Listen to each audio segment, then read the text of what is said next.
हाँ जी।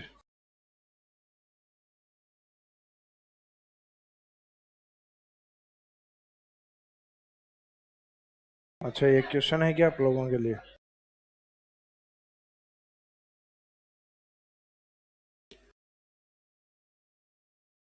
तो लास्ट में जो अपना हाइड्रोजियोग्राफी वाला पार्ट है,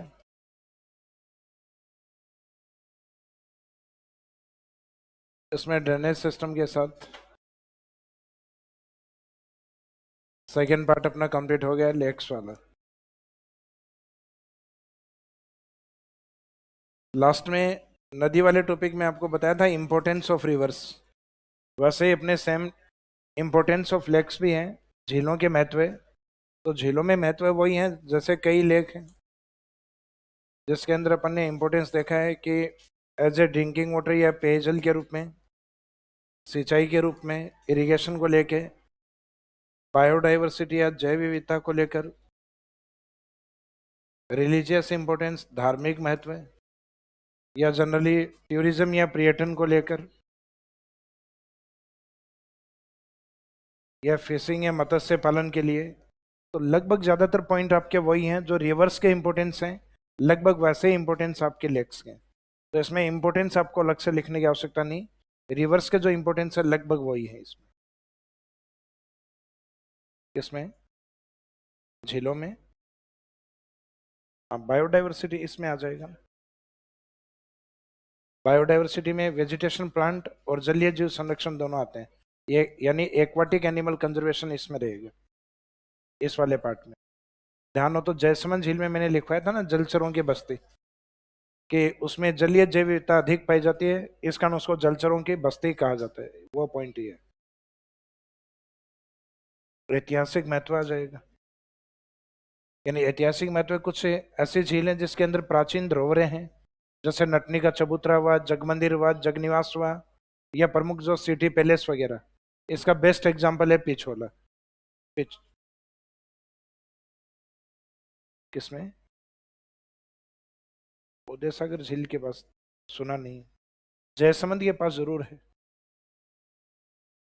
कौन सा?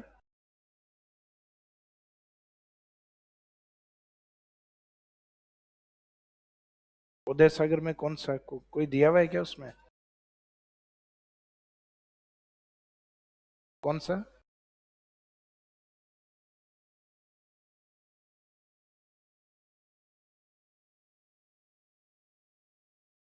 हार्दिक पांड्यवन है? वो तो जगमंदिर और जगनिवास वाला उसी के अंदर, उसके अलावा है उदय सागर में। उदय सागर के अंदर कौन सा है? राफेल्स? राफेल्स हो सकता है कोई, जैसे जयसमंद वाला पार्ट है जो सबसे बड़ी झील है, इसमें भी चलता है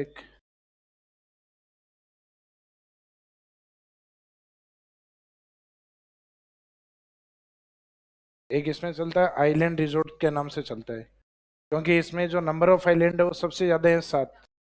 तो उसके पास में एक चलता है आइलैंड रिजोर्ट के नाम से चलता है, यानी जो द्वीप द्वीप वाले रिजोर्ट के रूप में, क्योंकि ये नंबर ऑफ आइलैंड्स के लिए फेमस है इसलिए। बाकी इंपॉर्टेंस है वो पिछोला की है सिर्फ, होटल लेक पैलेस की, क्योंकि ये होटल है लगभग लीज पे दे दिए गए। अब उसमें पिछोला में भी होटल लेक पैलेस का इंपॉर्टेंस कम है, जगमंदिर और जगनिवास का अधिक है। यानी इसमें जब क्वेश्चन आता है तो जगमंदिर और जगनिवास के नाम से ही आएगा, क्योंकि होटल है, इनको जो भी कंपनी जैसे लीज पे लेती है 5 साल 10 साल, तो वो अपने अकॉर्डिंग नाम होते हैं। जैसे ओबेरॉय ग्रुप लेता है तो उनके अकॉर्डिंग होगा, ताज ग्रुप लेता है तो ताज के अकॉर्डिंग होगा फिर। तो इसका मीनिंग वो डायनेमिक नेम होते हैं, जबकि ऐतिहासिक जो नाम होता है वो वही प्रचलित होता है। तो ये ऐतिहासिक नाम नहीं है ये वाला। हाँ, तो ये प्राइवेट वाली ये नहीं पूछे जाएंगे भाई, वो लीज पे होता है, एक निश्चित समय बाद चेंज हो जाता है। हिस्टोरिकल अगर बिल्डिंग होती है तो वो आपको नाम याद रखना पड़ेगा। जैसे पिछोला के अंदर आपको होटल लेक पैलेस भले ही याद नहीं रहे, लेकिन जगमंदिर और जगनिवास आपको याद रखना पड़ेगा, क्वेश्चन वो बनेगा। बाकी तो जैसे जैसे आप पढ़ते हो होटल्स के बारे में जानकारी ठीक हो, या वहाँ के लोकल के आप हो, तब आपको जानकारी जरूरी है, या जनरली हो जाती है अपने को, तो वो अपने को नहीं लिखनी। अपने कई गाइड वाले मेंशन करते रहते हैं अपने ऑथेंटिक जो सोर्स हैं, यानी जो नाम चेंज नहीं हो वो ऑथेंटिक सोर्स। अब इसके बाद में नेक्स्ट अगला हेडिंग डालिएगा।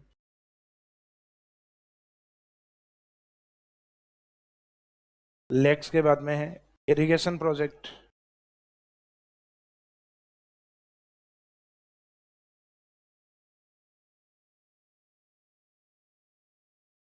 चैप्टर नंबर कौन सा? 7।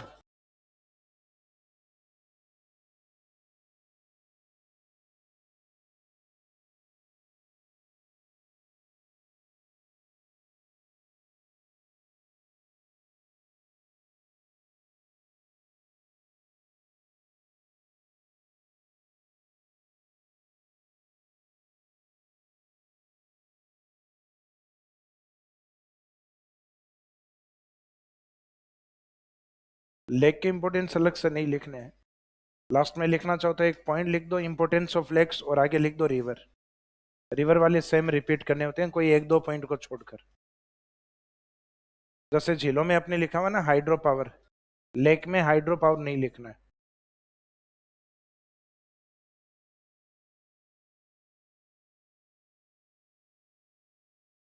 बाकी जैसे इंपोर्टेंस ऑफ कैनाल्स है, नहरों के महत्व, इंपोर्टेंस ऑफ लेक्स हैं, इंपोर्टेंस ऑफ रिवर्स हैं, तो इन सब में इंपोर्टेंस आपको वाटर के ही लिखने होते हैं कि पानी का क्या क्या इंपोर्टेंस है वो लिखना होता है।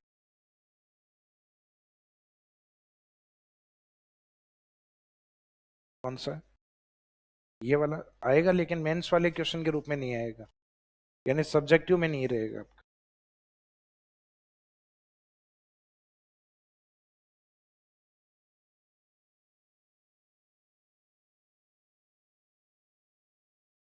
ओनली आरएस प्रीलिम्स में, मेंस में नहीं है टॉपिक।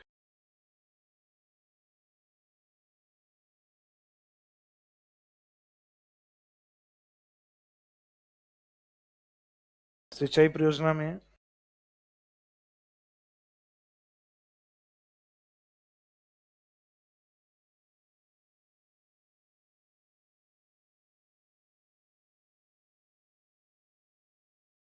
एक तो सिंचाई के साधन, सोर्स ऑफ इरिगेशन, इन सिंचाई कौन कौन से माध्यम से है, कौन कौन से सोर्स से होती है। सिंचाई के साधन के बाद में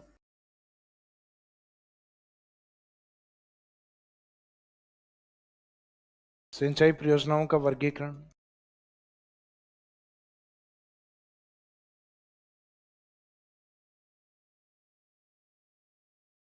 सिंचाई परियोजनाओं के वर्गीकरण के बाद में अन्य प्रमुख परियोजनाएं।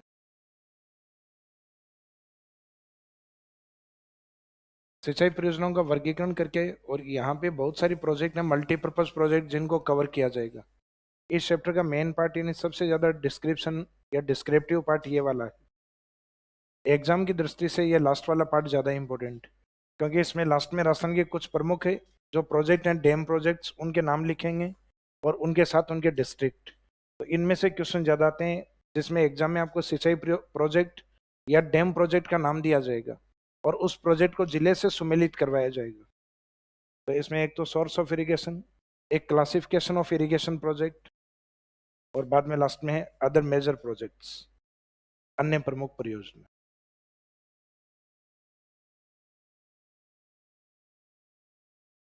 Second, classification of irrigation project, classification of irrigation project. Last है अदर मेजर प्रोजेक्ट्स, अन्य प्रमुख परियोजना, अदर मेजर प्रोजेक्ट्स। अब हेडिंग में लीजिए फर्स्ट, सोर्स ऑफ इरिगेशन।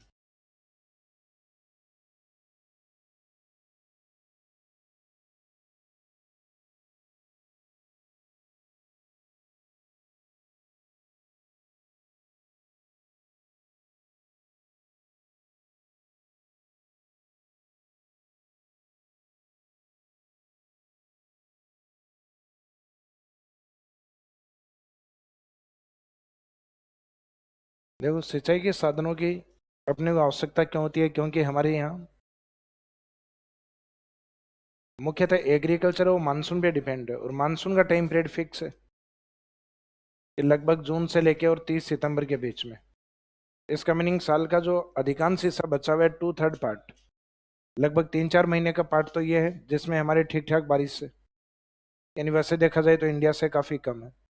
लेकिन उसके बाद हम जो एग्रीकल्चर या कृषि करें उसका बेस क्या होगा, तो उसका बेस होगा जो इरिगेशन के जो अदर सोर्सेज हैं, जैसे सिंचाई के साधन या कृषि के अंदर सिंचाई मुख्यतः किसान किस किस माध्यम से करता है, वही हमारे लिए सिंचाई के साधन है। जैसे फॉर एग्जाम्पल किसान के सबसे ज्यादा अप्रोच वाला साधन क्या है, जिसमें वो क्या चीज, टैंकर, ट्रैक्टर। ट्रैक्टर सिंचाई कब से करता है?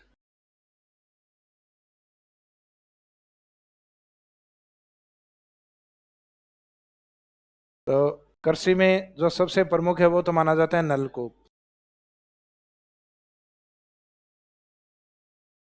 किसान के सबसे ज्यादा अप्रोच में यही होता है नलकूप, क्योंकि नलकूप या ट्यूबवेल है वो इजीली अपने खेत में, बोरवेल मशीन आती है 2 दिन में ट्यूबवेल तैयार हो जाता है, बाकी मशीन की और काम करने वाले आदमियों की नीयत पे तो यह है कि 7 दिन लगाने 7 दिन लगाएंगे, बाकी 1 या 2 दिन में ट्यूबवेल बन सकता है। और इसमें बजट भी बहुत ज़्यादा नहीं चाहिए, भाई जैसा ट्यूबवेल चाहिए वैसा बजट आएगा।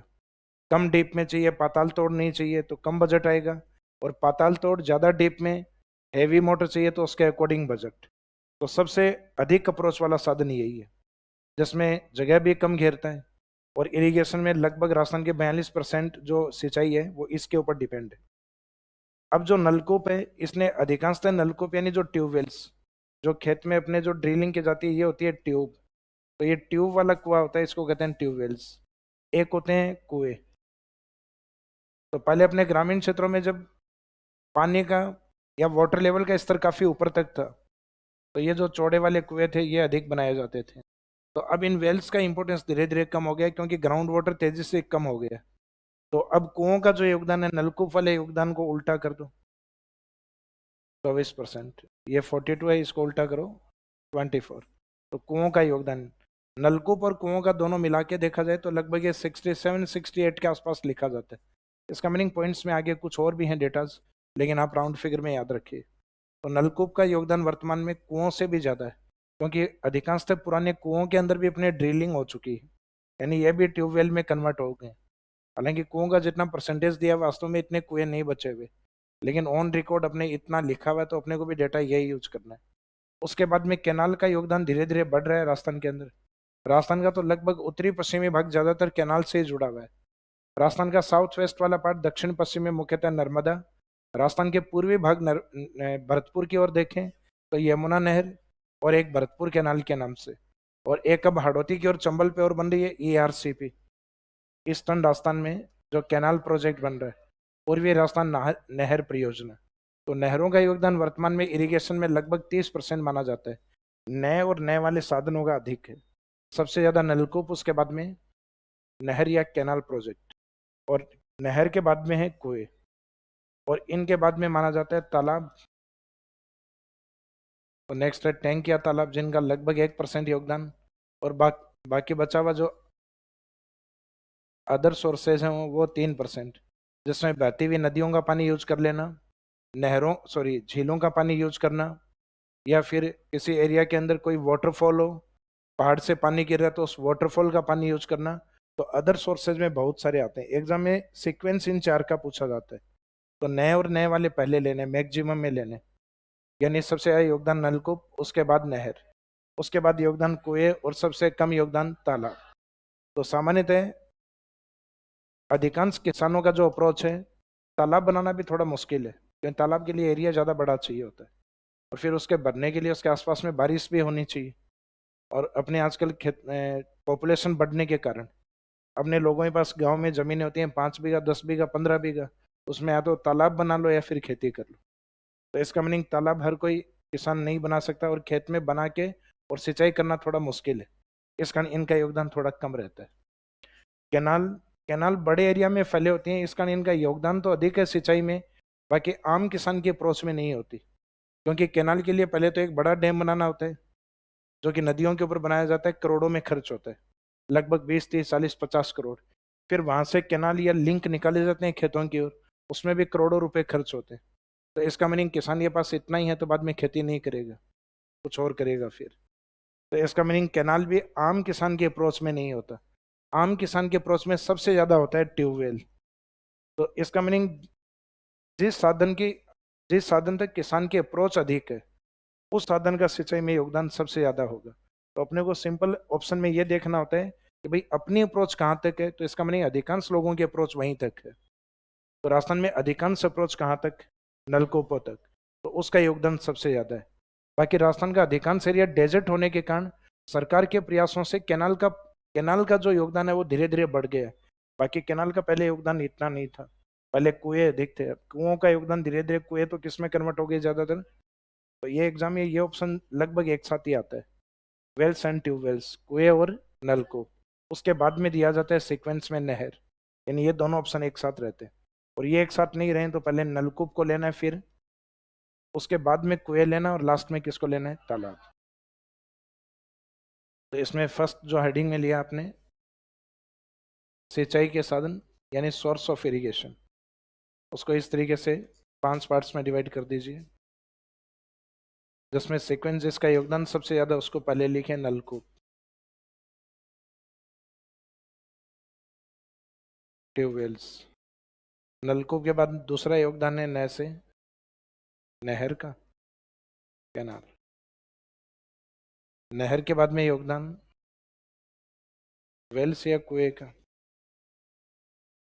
बाद में कुओं का योगदान अधिक है, वेल्स। उसके बाद में तालाब।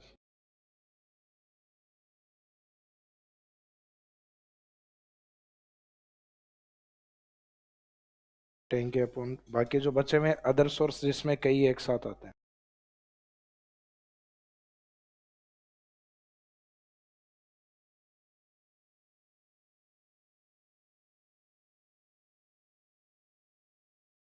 अन्य साधन या अदर सोर्सेज जिनका योगदान लगभग कितना परसेंट होता है, 3%।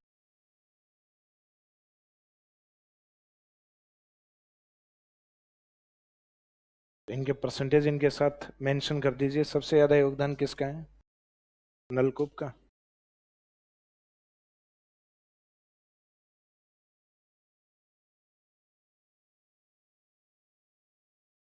इसमें साइड में लिख देना सिंचाई में योगदान, कंट्रीब्यूशन इन इरिगेशन।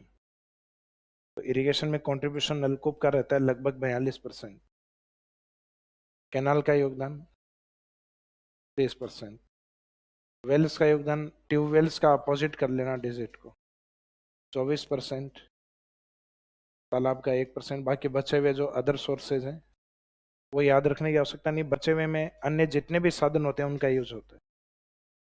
उसमें आपके झील, नदियों का बहता हुआ पानी, बारिश का बहता हुआ पानी, या पहाड़ों से गिरता हुआ जो वाटरफॉल उसका पानी। तो सीक्वेंस में पूछेंगे तब आपको स्टार्टिंग में ये जो 4 ऑप्शन है यही देंगे। अब राजस्थान में सर्वाधिक जनसंख्या कहाँ पे है, जयपुर में। राजस्थान के जितने भी जिले हैं, 33 जिले, 2011 के अकॉर्डिंग जनसंख्या सबसे ज्यादा कहाँ है। जहाँ जनसंख्या अधिक है वो अधिकांशतः किस पे डिपेंड है, एग्रीकल्चर पे। चाहे हमारे राजस्थान के किसी भी जिले में देखो, अधिकांश पॉपुलेशन है वो गाँव में सेटल है, राजस्थान के सिर्फ 2 जिलों को छोड़कर, एक अपने कोटा में और एक जयपुर में। हालांकि जयपुर में नंबर ऑफ पॉपुलेशन इतनी ज़्यादा है कि लगभग 52% जो लोग हैं जयपुर के, उस सिटी में है। एक कोटा में 60% पॉपुलेशन सिटी में शिफ्ट है। तो इसका मीनिंग उनकी ग्रामीण जनसंख्या कम है। तो राजस्थान के 2 जिले ऐसे हैं जहाँ मोर देन 50% लोग हैं जो शहरों में शिफ्ट हो चुके हैं। कोटा में तो लगभग 60%। तो वहाँ रूरल पॉपुलेशन केवल कितनी है, 40% के आसपास। और जयपुर में लगभग 50-50 का सा मामला है, 52% सिटी में, लगभग 48 गाँव के अंदर। लेकिन 48 जयपुर का इतना बड़ा क्राउड है जो राजस्थान के किसी भी ग्रामीण जिले की तुलना में अधिक है, क्योंकि जयपुर की जनसंख्या 66 लाख। ये तो 2011 की है। अब पिछले 12-13 साल में क्या हुआ है उसके रिजल्ट आना बाकी है अभी। तो मीनिंग ये हुआ कि जिस जिले की जनसंख्या अधिक होगी उसमें ग्रामीण जनसंख्या अधिक होने की पॉसिबिलिटी है। और ग्रामीण जनसंख्या अधिक होगी, सामान्य सी बात है, वो सिंचाई में योगदान किसका अधिक लेंगे, मुख्यतः कौन से सोर्स को अधिक अपनाएंगे, नलकूप। नलकूप, और नलकूप जहां अधिक बनते हैं वहां वेल्स बनने की पॉसिबिलिटी भी अधिक है। तो इन साधनों को सबसे ज्यादा अपनाया जाता है जहां जनसंख्या अधिक होती है। और वो जनसंख्या अधिक कहाँ है? जयपुर। तो मैक्सिमम या सर्वाधिक किस जिले में है? तो नलकूप के द्वारा 42% सिंचाई होती है, जिसमें सर्वाधिक कहाँ होती है? जयपुर। कुओं के द्वारा भी सेम यही डिस्ट्रिक्ट है, जयपुर। कैनाल में वो रहेंगे जो राजस्थान के उत्तर और पश्चिम वाले जिले, और उसमें मुख्यतः श्री गंगानगर। इसमें ये क्वेश्चन आता है, कैनाल के द्वारा सबसे ज्यादा इरिगेटेड डिस्ट्रिक्ट कौन सा है? श्री गंगानगर। तालाबों के द्वारा सर्वाधिक सिंचाई होती है अपने भीलवाड़ा की और पाली की ओर, जहां थोड़े चट्टानी भाग अधिक हों, तो मुख्यतः भीलवाड़ा। सेकंड ऑप्शन लिखना चाहो तो लिख दीजिए पाली।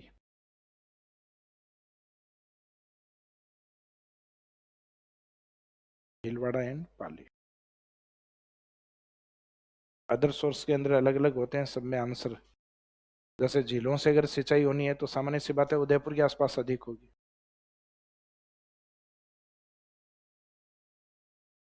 बहते हुए नदियों का पानी यूज होगा तो वो हाड़ौती की ओर अधिक होगा।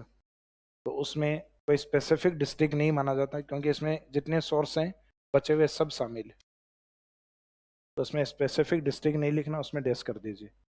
बाकी डिस्ट्रिक्ट इनमें पूछे जाते हैं, इसमें भी मुख्यतः नहर वाला अधिक पूछते हैं। एक तो सिंपल क्वेश्चन ये आता है, ये ऑप्शन देके पूछा जाता है सिंचाई में योगदान किस सोर्स का?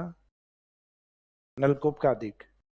और एक पूछा जाता है राजस्थान में नहरों से सिंचाई किस जिले में अधिक होती है? श्री गंगानगर। तो ये वाला पार्ट इतना ही था आपका, सिंचाई के साधन बताने थे, उनका कंट्रीब्यूशन कितना परसेंट है, और मैक्सिमम किस जिले के अंदर। तो मुख्यतः अपनी अप्रोच वाले जो ग्रामीण जनसंख्या के अप्रोच वाले हैं वो ज़्यादातर नलकूप और कुएं।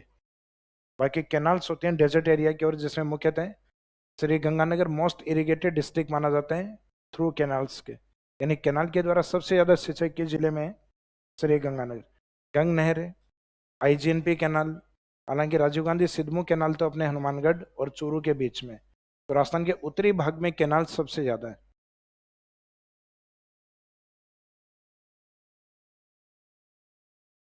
क्या चीज है?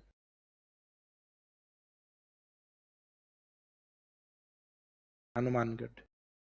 और जोग्राफिकल एरिया सबसे ज्यादा कवर होता है इसमें बीकानेर का। तो गंगानगर हनुमानगढ़ ये छोटे जिले हैं। बाकी परसेंटेज के तौर पे देखा जाए तो इनका अधिकांश हिस्सा नहरों के द्वारा सिंचित है, तो उस बेस पे लिया हुआ है। जैसे इंडिया में कहा जाता है कैनाल के द्वारा सर्वाधिक सिंचाई कहाँ होती? यूपी में होती। As a percentage wise Punjab में होती। पंजाब का अधिकांश जो एरिया है वो कैनाल से जुड़ा हुआ है परसेंटेज वाइज अगर देखा जाए तो। और अगर एरिया वाइज देखा जाए तो राजस्थान इंडिया के अंदर सबसे ज्यादा यूपी में है। तो यहाँ आपने क्या है परसेंटेज वाला गंगानगर वाला लिया हुआ है। अब डेटा चेंज हो तब पता चले कि बीकानेर है वास्तव में। तो ये बीकानेर जिला काफी बड़ा है। आईजीएनपी की अधिकांश जो लिफ्ट है, 7 लिफ्ट में से 6 लिफ्ट बीकानेर में प्रेजेंट है। और आईजीएनपी के अंदर जो ब्रांचेज या शाखाएं हैं उनमें भी अधिकांशतः आपके लगभग 9 ब्रांच हैं, जिनमें आपके 4 ब्रांच बीकानेर से जुड़ी हुई हैं। और आईजीएनपी राजस्थान में सबसे बड़ा कैनाल प्रोजेक्ट है। इसका मीनिंग उसके द्वारा सिंचाई जिस जिले में अधिक हो रही है, राजस्थान में कैनाल से सर्वाधिक सिंचित जिला वही होता है। लेकिन ये डेटा अभी गंगानगर चल रहा है तो गंगानगर ठीक है। जब चेंज करेंगे तब अपन भी चेंज कर, परसेंटेज के अकॉर्डिंग गंगानगर। एरिया बीकानेर है लेकिन ऑन रिकॉर्ड नहीं लिखा हनुमानगढ़। भाई अनूपगढ़ के डेटाज अभी पॉसिबल नहीं है ना, डेटा आने के बाद पता चलेगा। अभी तो अनूपगढ़ ये नहीं पता अनूपगढ़ है कहाँ। भाई लगभग एक आइडिया है गंगानगर के नीचे है, ऑन बाउंड्री नहीं पता, कौन कौन से कैनाल उस अप्रोच में मानी जाएंगे, तो उनके डेटा जानने के बाद ही बात करेंगे अपन। जैसे अभी बीकानेर के अंदर इरिगेशन लैंड ज़्यादा है तो कैनाल्स के द्वारा, लेकिन ऑन रिकॉर्ड गंगानगर लिखा हुआ है, तो मजबूरी में अपने को क्या लिखना पड़ेगा? श्री गंगानगर। जैसे आप ट्यूबवेल और ये क्वेश्चन निकालोगे तो पुराने ट्यूबवेल्स के आंसर हैं भरतपुर के अंदर, अलवर भरतपुर के अंदर कुओं से सिंचाई अधिक होती थी। लेकिन प्रेजेंट रिकॉर्ड के अंदर ये चेंजेज हो गए, प्रेजेंट रिकॉर्ड के अंदर जयपुर आ गए। तो नए वाले जो क्वेश्चन है उसमें अपने को जयपुर आंसर लेना है, जबकि पुराने क्वेश्चन पेपर निकालोगे उसमें आंसर आपका अलवर या भरतपुर, जो राजस्थान का पूर्वी मैदानी भाग है वो एरिया। अदर भी देखो, अदर देखो, अदर में या एक जेल प्रहरी करके एग्जाम के क्वेश्चन पेपर है, उनको मत देखो क्योंकि वो डिस्ट्रिक्ट वाइज होते हैं। तो डिस्ट्रिक्ट वाइज होते हैं वो थोड़े से आपको हालांकि उन क्वेश्चन को भी निकालो जो आ रहे हैं, वो थोड़ा सा आपको डीमोटिवेट करते हैं, उन क्वेश्चंस को छोड़ दो, क्योंकि वहां ये करेंगे कोटा की भौगोलिक स्थिति बताओ, कोटा का अक्षांश और देशांतर बताओ, वहां समस्या होगी कि हमें तो सिर्फ राजस्थान राजस्थान का बताया, कोटा का बताया नहीं, तो जिलों के अक्षांश और देशांतर बताना लगभग इम्पॉसिबल है। मैंने बताया भी था शायद, लगभग 200 लोकेशन होती है, हर जिले के 2 अक्षांश हैं और 2 देशांतर हैं, हर जिले के पास कितनी लोकेशन है, जो राजस्थान के पास है वही लोकेशन है, और 50 जिलों की कितनी लोकेशन होंगी, 200 लोकेशन एज इट इज याद हो जाए इम्पॉसिबल है।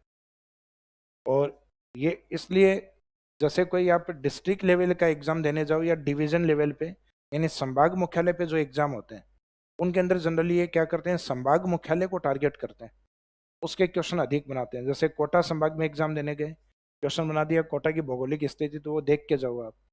जैसे अजमेर डिवीजन में एग्जाम देने गए, वो डिवीजन लेवल के ऊपर है, इसका मीनिंग हर संभाग का अलग अलग पेपर बन रहा है, तो इसका मीनिंग है फिर अजमेर संभाग की ज्योग्राफिकल लोकेशन, उसके चारों जिले जो भी डिस्ट्रिक्ट आ रहे हैं उन सबको पढ़ के जाने की आवश्यकता नहीं है। जैसे जयपुर में एग्जाम दे रहे हो तो जयपुर की ज्योग्राफिकल स्थिति, तो राजस्थान के 10 डिवीजन, तो 10 डिवीजन में भी बहुत सारी है भाई, हर एक जिले में कितनी स्थितियां हैं, 4। अब 10 संभाग हैं, 10 संभागों में स्थिति कितनी, 40, तो 40 पढ़ना इम्पॉसिबल है। इससे बढ़िया इस क्वेश्चन को छोड़ रहा हूँ। या लगभग अप्रोक्सीमेट, कई बार क्या होता है एग्जामिनर अप्रोक्सीमेट डेटा देता है, जैसे कोटा की जो स्थिति दी हुई है उसका एक लगभग आइडिया आपको लग जाएगा, जैसे कोटा की स्थिति यहाँ पर है, इस तरीके से है कोटा, तो कोटा की स्थिति जैसे यहाँ इस साइड में है 78 डिग्री 17 मिनट पूर्वी देशांतर, तो वो एक दो ऑप्शन तो ऐसे रखेंगे 4 में से, जिसमें कोटा की जो देशांतरीय स्थिति है वो 78 से ऊपर जा रही होगी, 78 से ऊपर पॉसिबल ही नहीं है, क्योंकि 78 तो राजस्थान धौलपुर ही समाप्त हो जाता है ये, तो कोटा उसको क्रॉस नहीं करेगा आगे।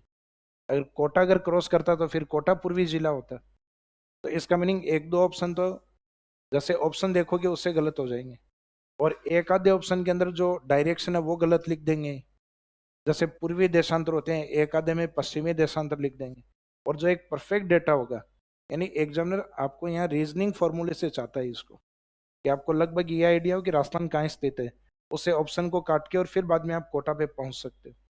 अब स्टूडेंट देखते हैं कोटा की स्थिति पूछी है और ये लोकेशन दी हुई है, अपने को तो नहीं पता कोटा की क्या है, तो कोटा की वास्तव में आपको पता भी नहीं होनी चाहिए, आपको नीचे वाले ऑप्शन थोड़े से ध्यान से पढ़ने कि इनमें से कौन कौन सी नहीं हो सकती, तो नहीं हो सकती उस हिसाब से लास्ट में हो सकता है कि 2 ऑप्शन में आप फंस जाओ, तो वहां थोड़ा सा प्रयास करो, क्वेश्चन कम है तो तुक्का लगा दो, और आपको लग रहा है कि किनारे पे पहुंच गए हैं, लगभग सिलेक्शन हो सकता है, तो उस समय तुक्का मत लगाओ, क्योंकि उस समय हो सकता है आपका ये तुक्का आपको ले बैठे।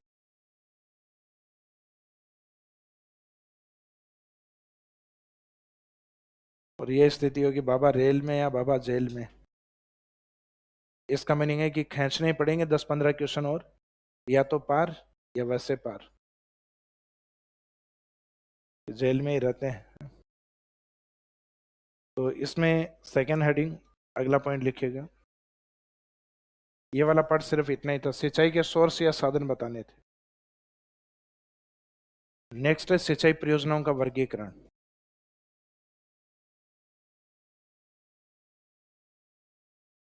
तो इसमें फर्स्ट वाले में तो ये रहता है कि बस सर, सेकंड वाले में कहोगे बस करो सर, यानी इस चैप्टर का सबसे मेन पार्ट यही, क्लासिफिकेशन ऑफ इरिगेशन प्रोजेक्ट, सिंचाई परियोजनाओं का वर्गीकरण। इसमें लिखिए, सिंचित क्षेत्र के आधार पर सिंचाई परियोजनाओं को 3 भागों में बांटा जाता है, according to irrigation command area. Irrigation projects are divided into 3 parts. सिंचित क्षेत्र के आधार पर, यानी कितने एरिया में सिंचाई हो रही है उसके अकॉर्डिंग, सिंचित क्षेत्र के आधार पर सिंचाई परियोजनाओं को 3 भागों में बांटा जाता है, according to irrigation command area. Irrigation में कमांड एरिया यानी कवरिंग एरिया कितना है उसको कहते हैं irrigation command area. According to irrigation command area, irrigation projects are divided into 3 parts.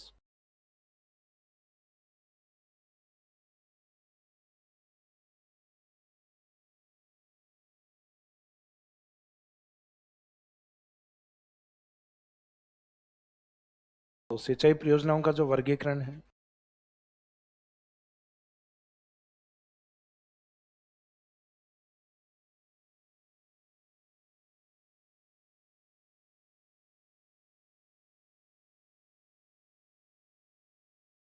इसमें इरिगेशन कमांड एरिया को टारगेट किया जाता है, सिंचित क्षेत्र को टारगेट किया जाता है।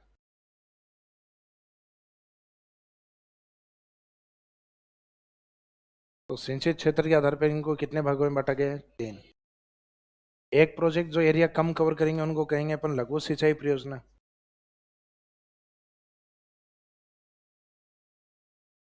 Small irrigation project.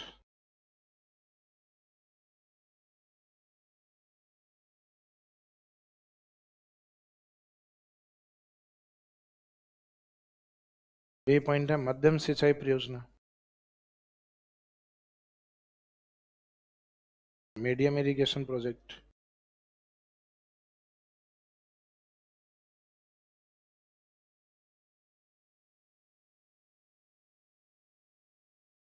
एक जिसमें इरिगेशन कमांड एरिया सबसे बड़ा होगा उसको कहा जाएगा वृहद सिंचाई परियोजना।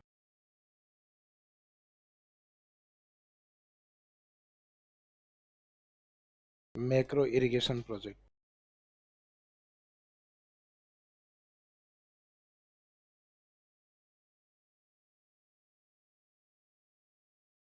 अब इसमें हमने इनको नाम दिया गया है, परियोजनाओं के नाम से लगभग आइडिया लग रहा है अपने को कि जो लघु सिंचाई परियोजना है स्मॉल इरिगेशन प्रोजेक्ट, इसका कमांड एरिया कम रहेगा। इसका मीनिंग है इसमें जो एरिया या जो क्षेत्र जो रहेगा वो रहेगा लगभग 0 से 2000 हेक्टेयर। हेक्टेयर जमीन को मापने की एक इकाई होती है। 1 हेक्टेयर इक्वल टू 3.95 बीघा। ग्रामीण क्षेत्रों में जमीन को अपन जनरली बीघा बीघा में काउंट करते हैं। तो लगभग 1 हेक्टेयर में 4 बीघा के आसपास यूनिट होती है, लगभग 3.95 बीघा। तो इसका मीनिंग 0 क्योंकि ये बड़ी बीघा में बहुत बड़े यूनिट होंगे, लगभग इससे 4 टाइम मल्टीपल यूनिट। तो इसका नहीं बड़ी यूनिट में लिखते हैं हेक्टेयर के अंदर। तो लघु सिंचाई परियोजनाओं का इरिगेशन कमांड एरिया होता है 0 से लेके 2000 हेक्टेयर, इसके बीच में होता है। मीडियम इरिगेशन प्रोजेक्ट होता है वो होता है 2000 हेक्टेयर से और 10,000 हेक्टेयर के बीच में। और लास्ट वाला जो है उसमें 10,000 hectare and more than, 10,000 hectare या इससे अधिक या अधिक, 10,000 हेक्टेयर एंड मोर देन। तो इसमें बीच वाले स्केल को याद रखना होता है, क्योंकि 2 से 10 याद कर लो, 10 या 10 को क्रॉस कर रहा है तब तो वृहद, और 2 से अगर कम रह रहा है इसका मीनिंग स्मॉल। तो तीन में अगर कोई भी 3 स्केल दिए हुए होते हैं तो बीच वाले को रट लिया करो। इसका मीनिंग बीच वाले को रटने के बाद उससे बड़ा जो जा रहा है वो तो मैक्रो में काउंट होगा बड़े में, और उससे कम रह रहा है वो माइक्रो में या स्मॉल में काउंट। तो यहाँ माइक्रो शब्द यूज नहीं होता, यहाँ स्मॉल होता है। माइक्रो शब्द यूज होता है इंडस्ट्रीज के अंदर, जहाँ अपन बोलते हैं MSME industry, micro small medium enterprises. तो इसमें माइक्रो शब्द यूज नहीं होगा। इसमें सबसे जो छोटी सिंचाई में सबसे छोटी यूनिट होती है वो स्मॉल के रूप में इंडिकेट होती है, इंडस्ट्रीज में माइक्रो के नाम से आती है। सूक्ष्म उद्योग, लघु उद्योग, मध्यम उद्योग। तो कई बार हो सकता है सिंचाई परियोजनाओं के नाम ऐसे लिख दें, micro irrigation project, small irrigation project, medium और मैक्रो। ये कौन सी सिंचाई परियोजना का पार्ट नहीं है? तो माइक्रो नाम से कोई यूनिट नहीं होती। जो छोटे एरिया को कवर करेंगे वो स्मॉल इरिगेशन प्रोजेक्ट के नाम से होंगे, माइक्रो या सूक्ष्म के नाम से कोई नहीं होता। एक सूक्ष्म सिंचाई का तरीका जरूर होता है जिसमें आप इरिगेशन बारीक तरीके से कर सकते हो, जिसको हम कहेंगे ड्रिप ड्रिप या स्प्रिंकलर, यानी बूंद बूंद और फव्वारा तकनीक। तो सिंचाई की एक टेक्नोलॉजी होती है, उसका क्लासिफिकेशन नहीं होता। क्लासिफिकेशन में ये 3 होते हैं, जैसे कि मैंने आपको बताया। इसमें मीडियम वाला एक को इसको याद रखना है। अब इसमें एग्जामिनर कई बार काफी इजी क्वेश्चन देता है आपको, परियोजनाओं के नाम देता है, जैसे लघु सिंचाई परियोजना small irrigation project, medium irrigation project, वृहद सिंचाई परियोजना, या नन ऑफ दीज, इनमें से कोई नहीं। अब इरिगेशन कमांड एरिया आपको दिया गया, जैसे 1500 हेक्टेयर पे कोई प्रोजेक्ट का नाम दिया गया, इस परियोजना से 1500 हेक्टेयर क्षेत्र पे सिंचाई होती है, इस परियोजना को किस में शामिल करेंगे? तो स्मॉल या लघु वाले में काउंट होगा। इरिगेशन कमांड एरिया अगर आपका लगभग 3500 हेक्टेयर है तो 2000 को क्रॉस कर रहा है ना, 2000 या उससे अधिक, इसका मीनिंग ये किस में काउंट होगा? मध्य में काउंट होगा। लगभग 11000 हेक्टेयर, तो इसका मीनिंग 10,000 को क्रॉस कर रहा है, इसका मीनिंग फिर किस में काउंट होगा? तो ये तो थे इजी क्वेश्चन, क्योंकि स्केल आपको याद होता है तो इजीली आंसर, यानी बीच वाला स्केल है 2 से 10, वो याद रखो। वो मीडियम है 2 या उससे कम आता है तो लगभग लघु में, 10 या उसको क्रॉस करता है तो मैक्रो के अंदर। 2000 हेक्टेयर वाली परियोजनाओं को किस में शामिल करें?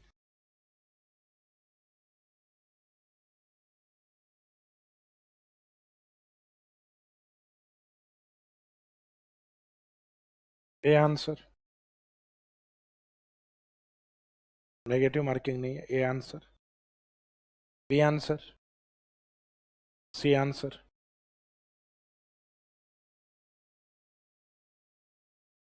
जैसे 10th का रिजल्ट आता है तो कहीं होंगे तो मार्कशीट में जितने चाहिए होते हैं उतने ही लिखे हुए रहते हैं, और फिर फेसबुक वगैरह पे अपलोड और करते हैं, जाके राके साइयाँ बिगाड़ सके ना कोई, यानी जिसका भगवान रखवाला है उसका कोई कुछ नहीं बिगाड़ सकता। तो इस सब पेपर में 33-33, एक में 35, एक में 27-28, जिसमें बाई ग्रेस पास। तो 33 से लेके और 45% तक उसके मार्कशीट, जब तक ये परसेंटेज रहेंगे तो उसके मार्कशीट में रहेगी 3rd डिवीजन। जैसे ही वो 45 को टच कर लेगा तो 45 को टच करते ही मार्कशीट में क्या आ जाएगा? सेकंड। तो 45% से 60% के बीच में आपका सेकंड डिवीजन ये रहेगा। लेकिन जैसे ही 60 को टच कर लेगा तो 60% या उससे अधिक है तो फिर वो किस में काउंट होगा? फर्स्ट। तो इस कहानी से आपको कुछ समझ में आया होगा। इसका अंतिम डेटा वो नेक्स्ट में काउंट होगा, इसका अंतिम डेटा नेक्स्ट में काउंट होगा।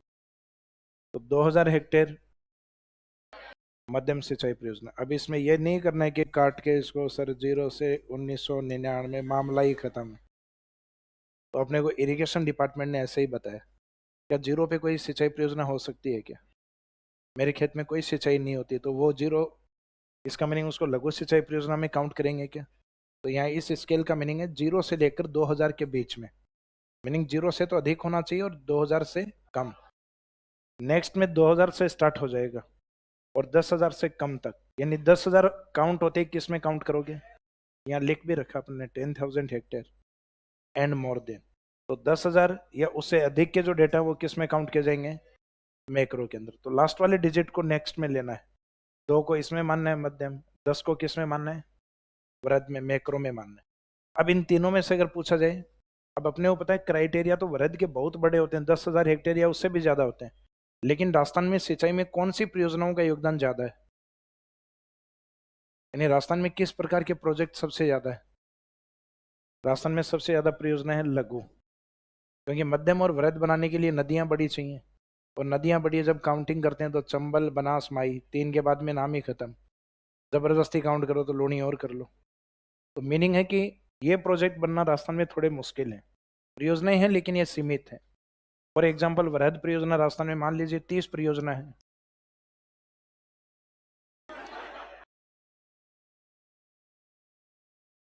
रामायण में सुरपंखा का रोल दिया जाए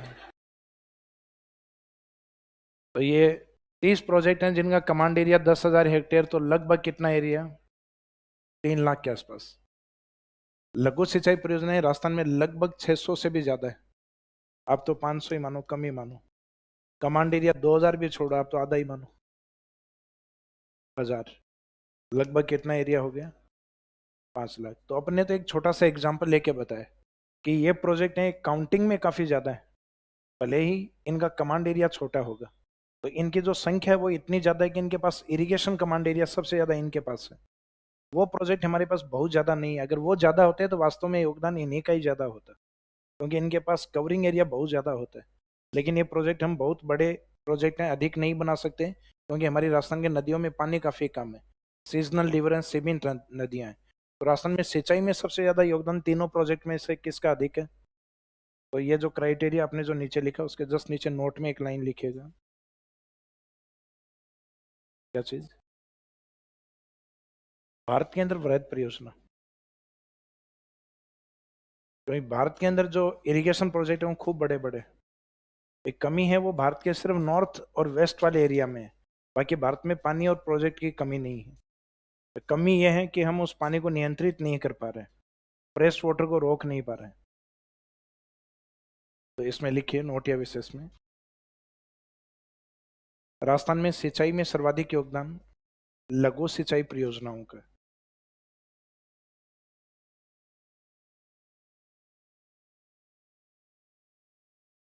राजस्थान में सिंचाई में सर्वाधिक योगदान लघु सिंचाई परियोजनाओं का। Small irrigation project maximum contribute in irrigation in Rajasthan state. Rajasthan में सिंचाई में सर्वाधिक योगदान लघु सिंचाई परियोजनाओं का। Small irrigation project maximum contribute in irrigation in Rajasthan state.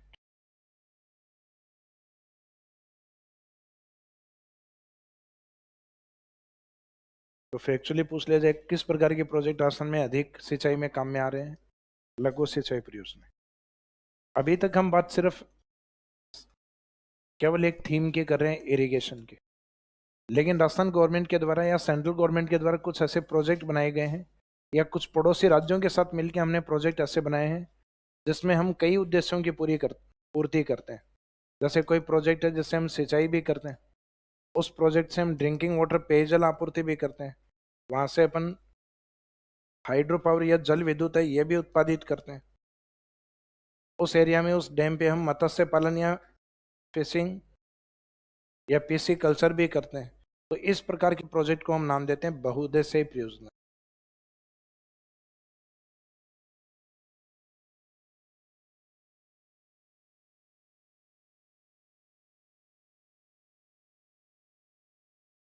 ये मल्टीपर्पज प्रोजेक्ट में काउंट होता है।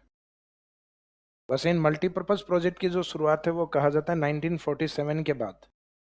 1947 के बाद आता है 1948, इस समय से मानी जाती है जब देश के अंदर जो बिहार वाला हिस्सा था, जो वर्तमान बिहार का एक पार्ट अलग कर दिया गया है, फिर झारखंड, झारखंड से वेस्ट बंगाल की ओर एक नदी जाती है, गंगा की एक ब्रांच यहाँ से अलग होती है जिसका नाम है हुगली।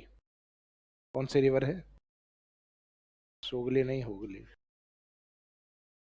इस हुगली की एक ट्रिब्यूटरी आती है, एक सहायक नदी आती है जिसको हम कहते हैं दामोदर। तो दामोदर नदी मुख्यतः अपनी भयंकर बाढ़ या फ्लड के कारण काफी प्रसिद्ध थी। तो इसके पानी को नियंत्रित करना था। जैसा कि वर्ल्ड में यूएसए ने सबसे पहले एक टेनेसी प्रोजेक्ट को पूरा किया था, जो कहा जाता है वर्ल्ड का फर्स्ट मल्टीपर्पज प्रोजेक्ट है, लगभग 1933 में। तो विश्व की प्रथम बहुउद्देशीय परियोजना अमेरिका ने बनाई थी, जिसमें उन्होंने अलग अलग डैम बना के और उनके ऑब्जेक्टिव अलग तय किए। तो भाई कोई बांध है वो जो पेयजल के लिए आपूर्ति, किसी से इरिगेशन वाटर सप्लाई, किसी डैम का पानी है वो इंडस्ट्रीज को सप्लाई होगा, कहीं से हाइड्रो एनर्जी जनरेट होगी। तो इसका मीनिंग प्रोजेक्ट एक ही है, टेनेसी। अब उसको मल्टीपर्पज प्रोजेक्ट के रूप में तैयार किया गया। इसका मीनिंग उसके उद्देश्य एक से अधिक रखे गए। एक से अधिक का मीनिंग कम से कम दो। तो वे परियोजनाएं जिनके उद्देश्य दो या दो से अधिक हो उनको मल्टीपर्पज प्रोजेक्ट कहा जाता है। अब नेहरू जी ने उस समय अमेरिका के टेनेसी प्रोजेक्ट के लिए इंजीनियर्स की टीम को भेजा, और वो मॉनिटरिंग करके जब वापस भारत लौटे तो उन्होंने बताया कि मल्टीपर्पज प्रोजेक्ट है। तो नेहरू जी ने पूछा मल्टीपर्पज मीनिंग? तो उन्होंने बताया कि जो डैम है उनके उद्देश्य एक से अधिक हैं। जैसे इरिगेशन भी करते हैं, वो हाइड्रो पावर भी जनरेट करते हैं, ड्रिंकिंग वाटर भी सप्लाई है, मत्स्य पालन भी है, इंडस्ट्रीज को भी सप्लाई करते हैं। तो ये सब सुनने के बाद नेहरू जी ने कहा कि चलो हम भी आधुनिक भारत के मंदिर बनाएंगे। तो इंजीनियर्स को लगा कि ये शायद नेहरू जी भटक गए, कोई शायद मंदिर वाली बात ध्यान आ गई कि नहीं, वो हम अमेरिका वाले इंजीनियर जो मॉनिटरिंग करने के लिए गए। तो फिर वापस नेहरू जी ने कहा कि हाँ हाँ हम भी आधुनिक भारत के मंदिर बनाएंगे। तो फिर उन्होंने पूछा आधुनिक भारत के मंदिर का मीनिंग, कि जैसे मंदिर है वो कई उद्देश्य पूरे करता है। जैसे कोई व्यक्ति भूखा है मंदिर के सामने बैठ जाएगा तो संभावना है शायद उसको खाना मिल जाए। कोई व्यक्ति खुशी के अंदर अपने आप को बैलेंस करना चाहे तो भगवान के सामने प्रसाद चढ़ा के, जैसे ही सिलेक्शन होता है ना अपना, तो एक क्रेडिट हम ईश्वर को भी देते हैं। तो अपनी खुशी को बैलेंस करते हैं मंदिर जाके, हे ईश्वर आपकी दया से, तो दोस्त फेल भी तो हुए थे। तो इसका मीनिंग है कि मेहनत खुद की होती है, हालांकि अपन इतने आध्यात्मिक हैं अपने परिवार से या हो सकता है कि अपने समाज के कारण, कि एक क्रेडिट भगवान को दे के आते हैं। अपन दुखी होते हैं तब भी मंदिर में जाते हैं अपने आप को बैलेंस करने के लिए, कहीं वहाँ 10-15 मिनट साइड में कोने में बैठ के या तो हनुमान चालीसा या जो भी धर्म है उसके अकॉर्डिंग याद करके रो रहा के अपन आ जाते हैं, तब भी बैलेंस होते हैं अपन। कई बार ये होता है चलो चप्पल पुरानी हो गई, नहीं करके लाते हैं, तब भी मंदिर। कई बार और नहीं तो एनएसपी के लिए, नयन सुख प्राप्ति के लिए, उसके लिए मंदिर पहुंच जाते हैं। तो मंदिर क्या है? आधुनिक मल्टीपर्पज प्रोजेक्ट के तरीके से। तो इस कारण मंदिरों के उद्देश्य कई होते हैं, उसी तरीके से इन मल्टीपर्पज प्रोजेक्ट के उद्देश्य भी कई होते हैं, जैसे ये प्रोजेक्ट। तो इसमें सिंचाई सिंचाई वाले पार्ट के जस्ट बाद में लिखेगा बहुउद्देश्य परियोजना, यानी इरिगेशन प्रोजेक्ट का ही एक पार्ट है, लेकिन इसमें इरिगेशन के साथ अन्य परियोजना है उनको भी पूरा किया जाता है, यानी कम से कम 2 ऑब्जेक्टिव पूरे किए जाएंगे। तो सिंचाई वाले पार्ट में एक लाइन का गैप छोड़ के फिर हेडिंग डाल दीजिए बहुउद्देश्य परियोजना। तो इरिगेशन प्रोजेक्ट का ये एक पार्ट है, सिंचाई परियोजना का ही बहुउद्देश्य परियोजना, लेकिन इसमें अदर ऑब्जेक्टिव्स हैं उनकी तरफ भी ध्यान दिया जाएगा, सिर्फ इरिगेशन नहीं होगा। इसमें लिखिए वे परियोजना जिनके उद्देश्य 2 या 2 से अधिक, मल्टीपर्पज प्रोजेक्ट्स में लिखिए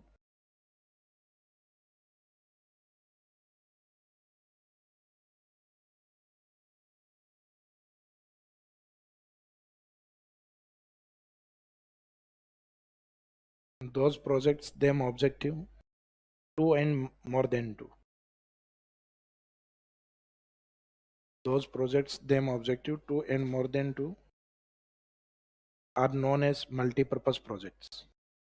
वे परियोजना जिनके उद्देश्य 2 या 2 से अधिक हो।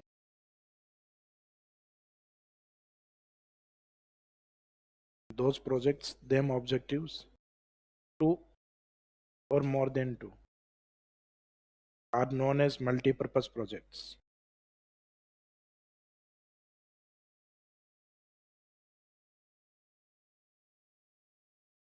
For example,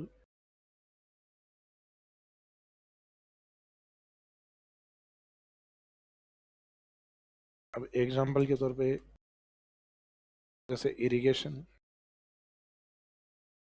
यानी ऑब्जेक्टिव जैसे सिंचाई है, तो सिंचाई के साथ ड्रिंकिंग वाटर प्रोजेक्ट,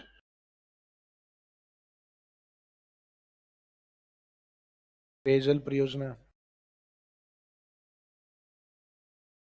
या पेयजलापूर्ति,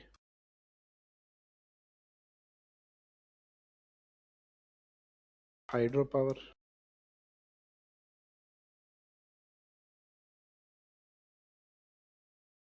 जल विद्युत, एनपीसी कल्चर, एनपीसी कल्चर यानी मत्स्य पालन या फिशरी।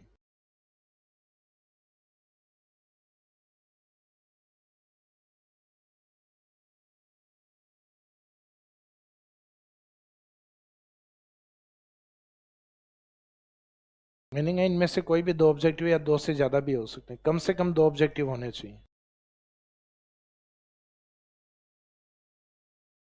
तो ये तो हो गया अपना मल्टीपर्पज प्रोजेक्ट का डेफिनेशन। कि मल्टीपर्पज प्रोजेक्ट क्या होता है, तो मल्टीपर्पज जो प्रोजेक्ट है उसके ऑब्जेक्टिव या उद्देश्य होते हैं वो 2 या 2 से अधिक होते हैं, 2 या 2 से अधिक, यानी ऑब्जेक्टिव 2 एंड मोर देन 2। इन्हीं प्रोजेक्ट के लिए नेहरू जी ने स्टेटमेंट यूज किया आधुनिक भारत के मंदिर। तो नेक्स्ट लाइन में लिखेगा नेहरू जी ने बहुउद्देश्य परियोजनाओं को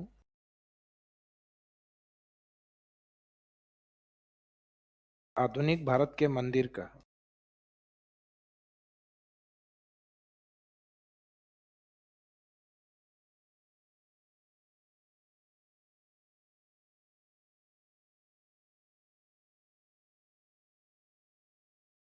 Nehru ji called multipurpose project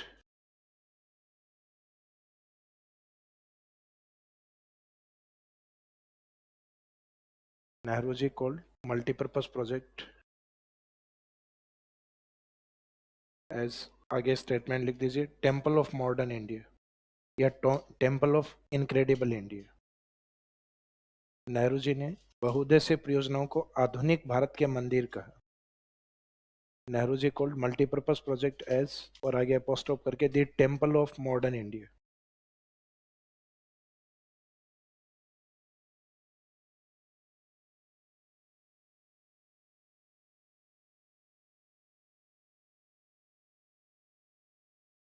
temple of modern India का मीनिंग है कि जो आधुनिक भारत है, यह पुनर्उत्थानित होता हुआ भारत, उभरता हुआ भारत, जिसके लिए इनक्रेडिबल इंडिया भी यूज कर लेते हैं शब्द।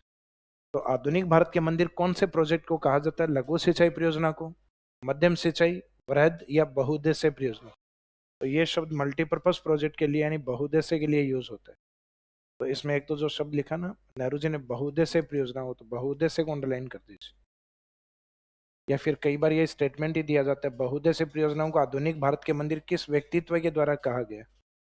तो उसमें स्टार्टिंग के जो प्रमुख राजनीतिज्ञ व्यक्ति हैं उनके नाम आते हैं, जैसे सरदार वल्लभ भाई पटेल, महात्मा गांधी जी, नेहरू जी। तो ये नाम इस तरीके से दिए जाते हैं। तो ज्यादातर अपने इरिगेशन प्रोजेक्ट में नेहरू जी के स्टेटमेंट ही अधिक प्रसिद्ध है। जैसे आगे जाके भाखड़ा नांगल में, भाखड़ा है वो पहाड़ी ढाल पे बना हुआ डैम है, जिसको भारत का चमत्कारी विराट वस्तु का नाम दिया, यानी भारत का एक क्रिज्मेटिक डैम का दर्जा दिया गया है। वो दर्जा भी किसने दिया था? नेहरू जी ने। आईजीएनपी के टाइम नेहरू जी नहीं आ पाए, लेकिन गोविंद वल्लभ पंत आए, उनको भी कह के भेजा कि कुछ न कुछ कह के आना।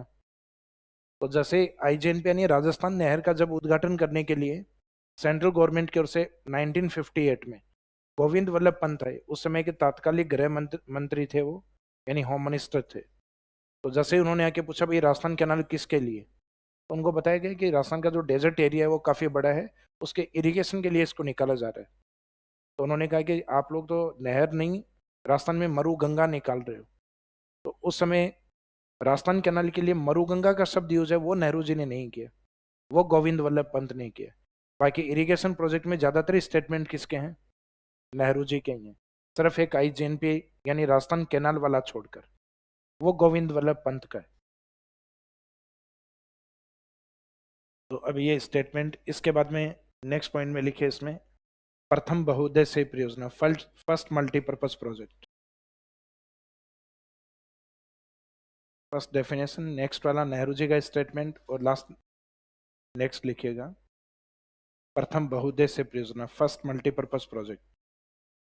और इसको तीन पार्ट्स में डिवाइड कर दीजिए। फर्स्ट वर्ड में कौन सा था, इंडिया में कौन सा और राजस्थान में कौन सा।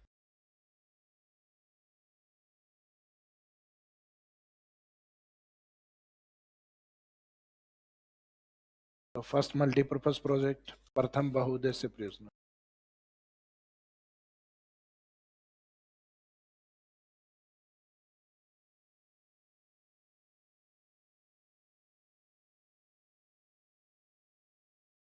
हालांकि वर्ल्ड ज्योग्राफी वाला सिलेबस में नहीं है इरिगेशन आपके।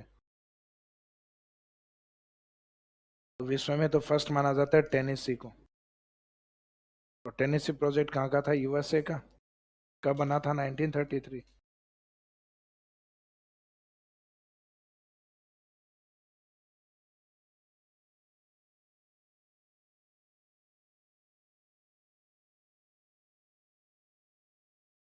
टेनेसी प्रोजेक्ट, तो टेनेसी प्रोजेक्ट है यूएस। रिवर का नाम यही रहता है उसमें, टेनेसी। तो इतना इम्पोर्टेंट नहीं है आपके लिए। अपने राजस्थान वाला इम्पोर्टेंट क्योंकि वो सिलेबस का पार्ट।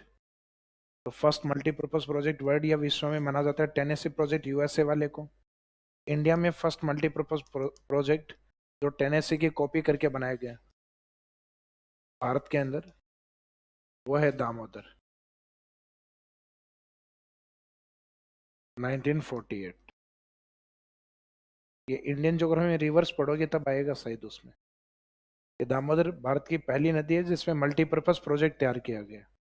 तो इंडिया का फर्स्ट मल्टीपर्पज प्रोजेक्ट दामोदर, 1948। जबकि राजस्थान के अंदर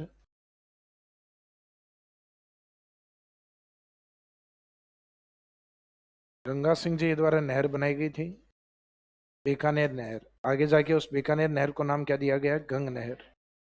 तो ये गंग नहर आफ्टर 1950 1950 के बाद ये मल्टीपर्पज प्रोजेक्ट के रूप में आई। तो शुरुआत में जब इसको बनाया गया था 1927 में, तब तो केवल ये एक पेयजल परियोजना थी। 1950 के बाद इसको इरिगेशन के लिए भी ओपन किया गया, सिंचाई के लिए भी। तो 1950 के बाद ये मल्टीपर्पज प्रोजेक्ट में आती। तो इसका मीनिंग, अगर ये शुरुआत से ही मल्टीपर्पज प्रोजेक्ट होता तो ये वर्ल्ड का फर्स्ट मल्टीपर्पज प्रोजेक्ट होता, क्योंकि इसका निर्माण 1927 में ही हो गया था। लेकिन उस समय उद्देश्य केवल ड्रिंकिंग वाटर सप्लाई थी, पेयजल आपूर्ति थी। इरिगेशन के लिए 1950 के बाद ओपन होती। और अभी इसकी अप्रोच और अधिक बढ़ाई जा रही है। अभी फिलहाल बंद है गंग नहर, इसका रिकंस्ट्रक्शन किया जा रहा है, क्योंकि जगह जगह से वाटर लीकेज होने लग गया। क्योंकि ये नहर को बने हुए लगभग 100 साल हो गए। 2027 में 3 साल ही बच रहे हैं बस। बाकी निर्माण कार्य लगभग इसका 1922 और फिर कंटिन्यूस स्टार्ट हुई थी 1925 से। बीच में काम रोक दिया गया था, फिर 1927 में कंप्लीट हुई थी। तो अप्रोक्सीमेट लगभग 100 साल हो गए। अब 2024 पे है, तो लगभग 100 साल बाद में निर्माण कार्य में मरम्मत की आवश्यकता कम से कम रहती। तो इस कारण गंग नहर है, इसका मरम्मत का कार्य चल रहा है। तो फिलहाल के लिए गंगानगर वाले स्टूडेंट, उनको ध्यान है कि गंग नहर की सप्लाई अभी भीतरी का ही बंद है, यानी जो सप्लाई होता है वो पार्ट बंद है अभी। तो राजस्थान का अगर फर्स्ट, अपने लिए ये इंपॉर्टेंट है क्योंकि अपन टॉपिक राजस्थान के अकॉर्डिंग पढ़ रहे हैं। तो राजस्थान का फर्स्ट मल्टीपर्पज प्रोजेक्ट कौन सा है? गंग कैनाल।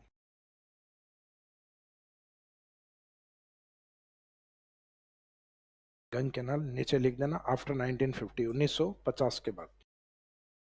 तो ये मल्टीपर्पज प्रोजेक्ट में 1950 के बाद माना जाता है।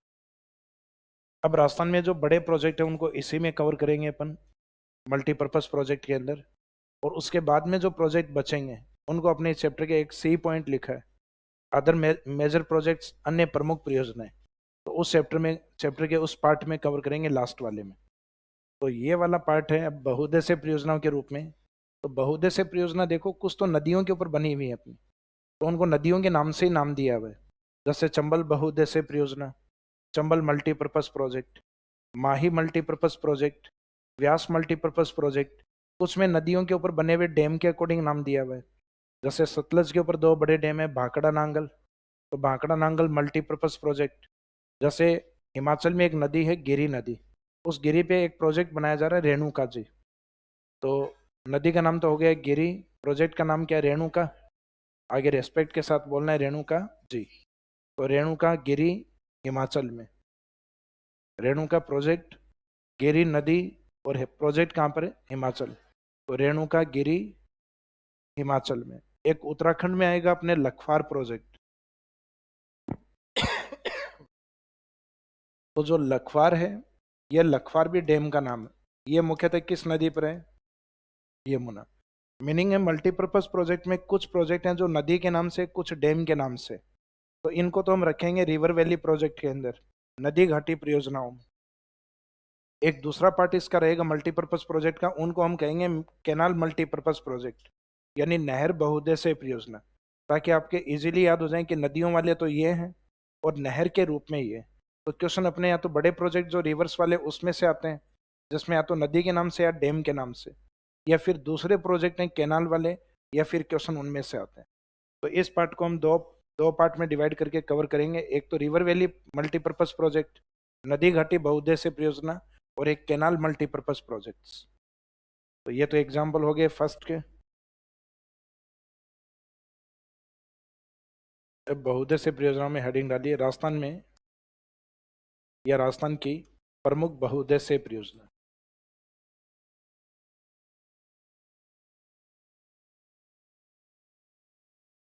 क्योंकि अब तीनों में से, इन तीनों में से अपने को स्टार्ट ये वाला करना है, राजस्थान वाला।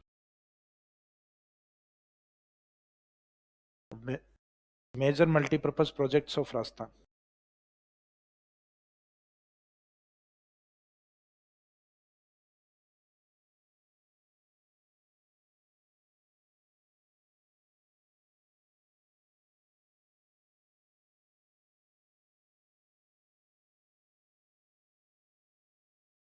Major multipurpose projects of Rajasthan, Rajasthan की प्रमुख बहुउद्देश्यीय परियोजना।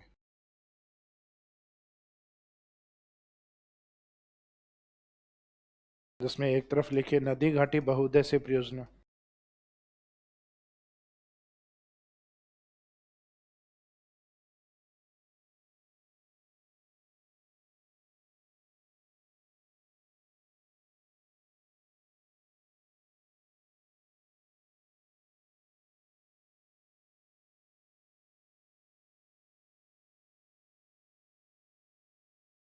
रिवर वैली मल्टीपर्पज प्रोजेक्ट्स, यानी जो नदियों के नाम से या डैम के नाम से बने हुए हैं वो है नदी घाटी बहुउद्देश्य परियोजना। और दूसरे प्रोजेक्ट जिसमें जनरली क्वेश्चन ज़्यादा आते हैं वह है केनाल मल्टीपर्पज प्रोजेक्ट, नहर बहुउद्देश्य परियोजना।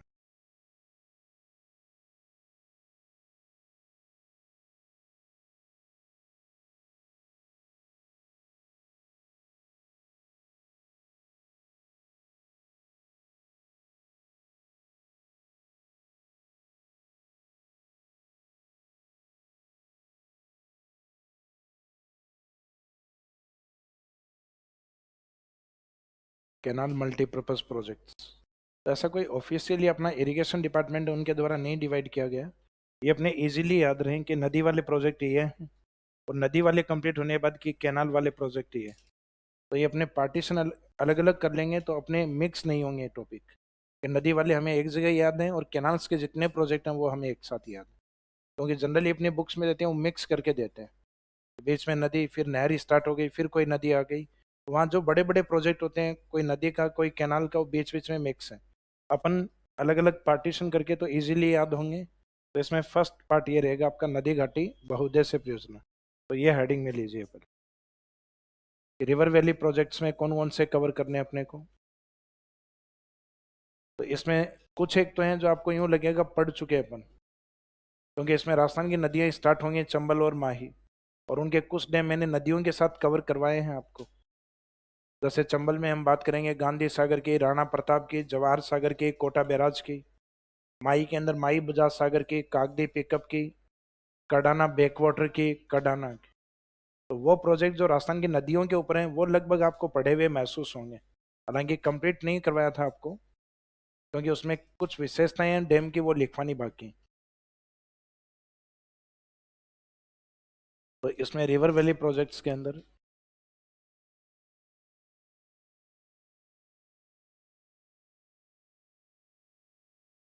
रिवर वैली मल्टीपर्पज प्रोजेक्ट,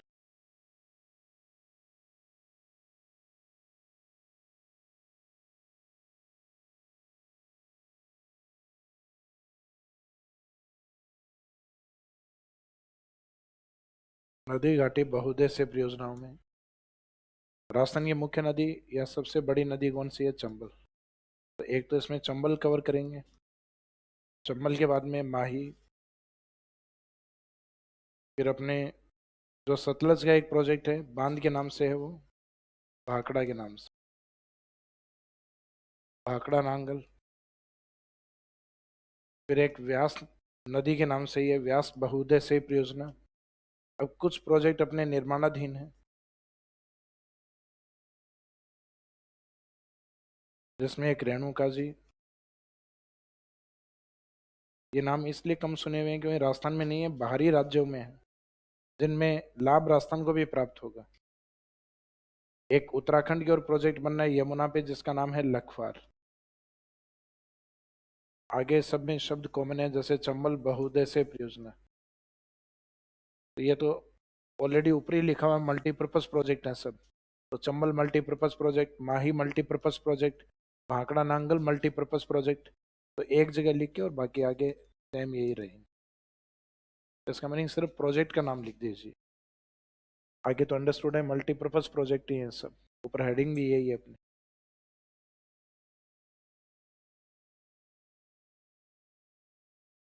तो Chambal multipurpose project, Mahi multipurpose project,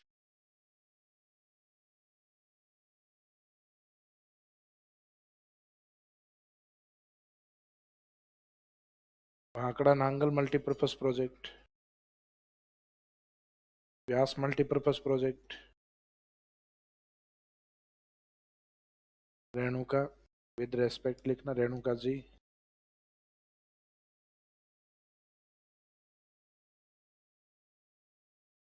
last है लखवार।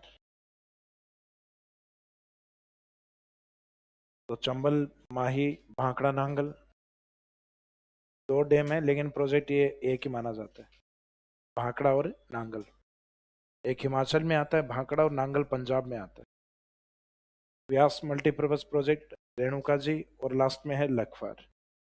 तो ये तो लगभग पता है, इसमें नदी नहीं पूछेगा एग्जामिनर कभी, नदी के नाम से ही है ये तो। इसमें ऐसा तो पूछ ही नहीं सकता चंबल बहुउद्देश्य परियोजना किस नदी पर है, चंबल पर है। ना माही में पूछेगा ना व्यास में। नदी की पॉसिबिलिटी इन तीन में, जैसे बांकड़ा नांगल है, ये प्रोजेक्ट किसका है? ये है सतलज का।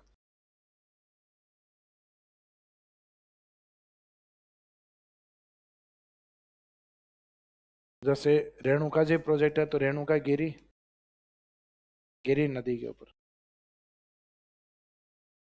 और इस गिरी की मुख्य नदी होती है लखवार वाली, जो यमुना है।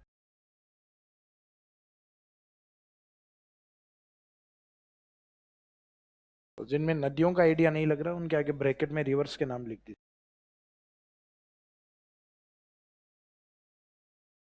तो लगभग प्रोजेक्ट का अपने को थोड़ा बहुत आइडिया पहले से हो। अब चंबल वाला प्रोजेक्ट है, तो चंबल का प्रोजेक्ट हमारा एमपी के साथ होता है, इक्वल कोऑपरेशन पे होता है। इक्वल कोऑपरेशन का मीनिंग होता है 50-50। बनाने में 50% योगदान उनका है, 50 हमारा। जितना बेनिफिट होगा उसका पेयजल का, इरिगेशन को लेकर, हाइड्रो पावर को लेकर, वो दोनों राज्यों में स्टेट में इक्वल इक्वल डिवाइड होता है। तो इसमें फर्स्ट हेडिंग में लीजिए चंबल बहुउद्देश्य परियोजना, यानी जो रिवर वैली प्रोजेक्ट्स हैं इसमें फर्स्ट चंबल, चंबल बहुउद्देश्य परियोजना, Chambal multipurpose project.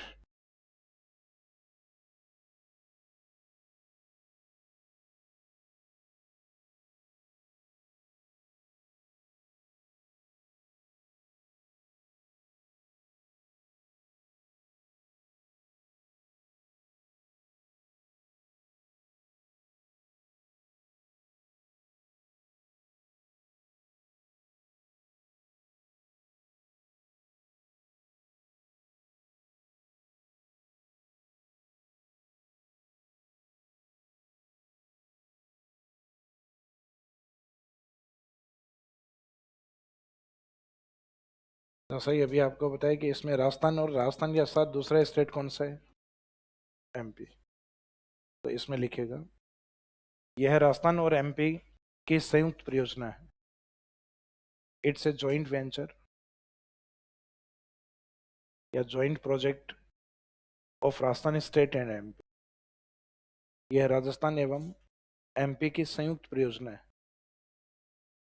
It's a joint project of Rajasthan state and MP,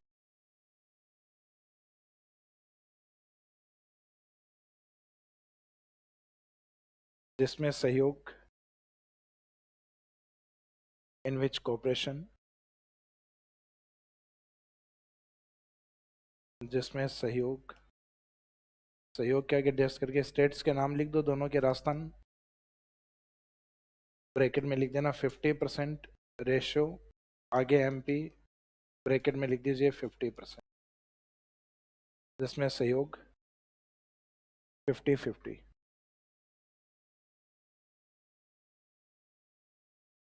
हाँ, फिनेंशियल कोऑपरेशन। सहयोग का मीनिंग यही होता है बांधों को बनाने के अंदर।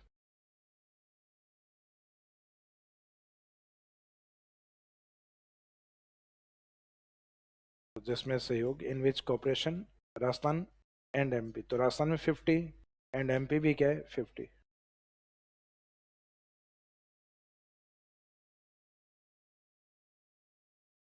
अब ये जो प्रोजेक्ट है, इस प्रोजेक्ट के तहत यानी चंबल बहुउद्देश्य परियोजना के तहत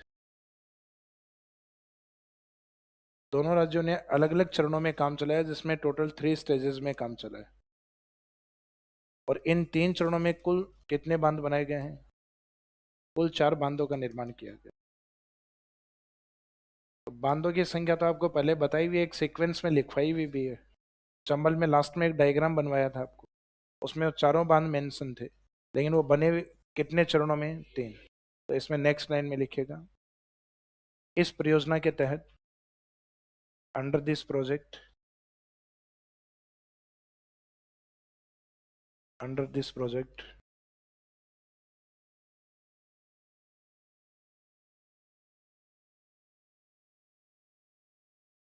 total 4 dams are built in 3 stages. इस परियोजना के तहत 3 चरणों में कुल 4 बांधों का निर्माण किया गया। Under this project total 4 dams are built in 3 stages। इस परियोजना के तहत 3 चरणों में कुल 4 बांधों का निर्माण किया गया। तो इसमें एक फैक्ट को अंडरलाइन कर देना, या तो 3 चरण को या 4 बांध को। इसका मीनिंग एक को थोड़ा सा ध्यान से पढ़ना। अगर चरण 3 है तो डैम कितने हैं? 4। डैम 4 है तो फिर चरण 3, दोनों इक्वल नहीं।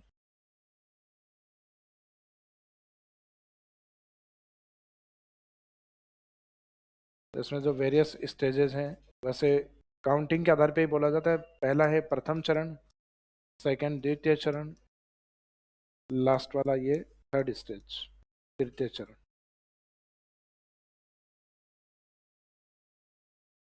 हर चरण के अंदर अलग अलग व्यक्ति के नाम से बांध बना है। कोई भी चरण में 2 व्यक्तियों का नाम एक साथ नहीं लिखना है। और चंबल के सीक्वेंस में जैसे आपको लिखवाए हुए हैं, तीनों व्यक्ति उसी सीक्वेंस में लिखना है। तो सबसे पहले चंबल का फ्लो स्टार्ट होता है वहां से,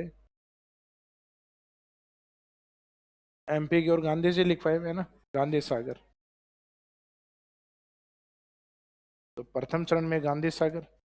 दूसरे चरण में आगे चित्तौड़ से एंट्री होते ही वहां चित्तौड़ में कौन मिलेंगे? राणा, राणा प्रताप सागर।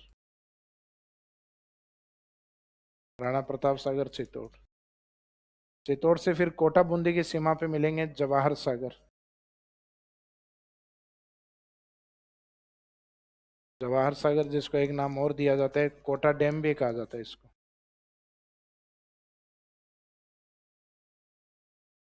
ये कोटा और बूंदी। अब लास्ट में एक बचा है कोटा बैराज। अब कोटा बैराज उस व्यक्ति के साथ जो सबसे शालीन, यानी एक गाल पे थप्पड़ मारने पे दूसरा सामने, गांधी जी। तो अब जो कोटा बैराज बचा वो इन्हीं के साथ रहेगा। तो तीनों व्यक्तियों को अलग अलग रखना है। गांधी अलग है, राणा अलग है, जवाहर अलग है। और फिर लास्ट में एक डैम और बचा हुआ है कोटा बैराज, उसको किस चरण के साथ? फर्स्ट के साथ ही लेना है। तो प्रथम चरण में 2 बांध। तो इस कारण ये इंपॉर्टेंट है, ये पूछा जाता है कि चंबल के प्रथम चरण में कौन कौन से बांधों का निर्माण हुआ है। तो ज्यादातर ऑप्शन में व्यक्तियों के 2-2 के नाम दिए हुए रहते हैं। और एक ऑप्शन जैसे वो रहेगा, गांधी जी के साथ एक डैम और दिया हुआ रहेगा, और वो रहेगा कोटा बैराज। तो इसमें लास्ट वाले में लिखिए कोटा बैराज। तो कोटा डैम तो उसी का ही, जवाहर सागर का ही दूसरा नाम, ये कोटा बैराज है।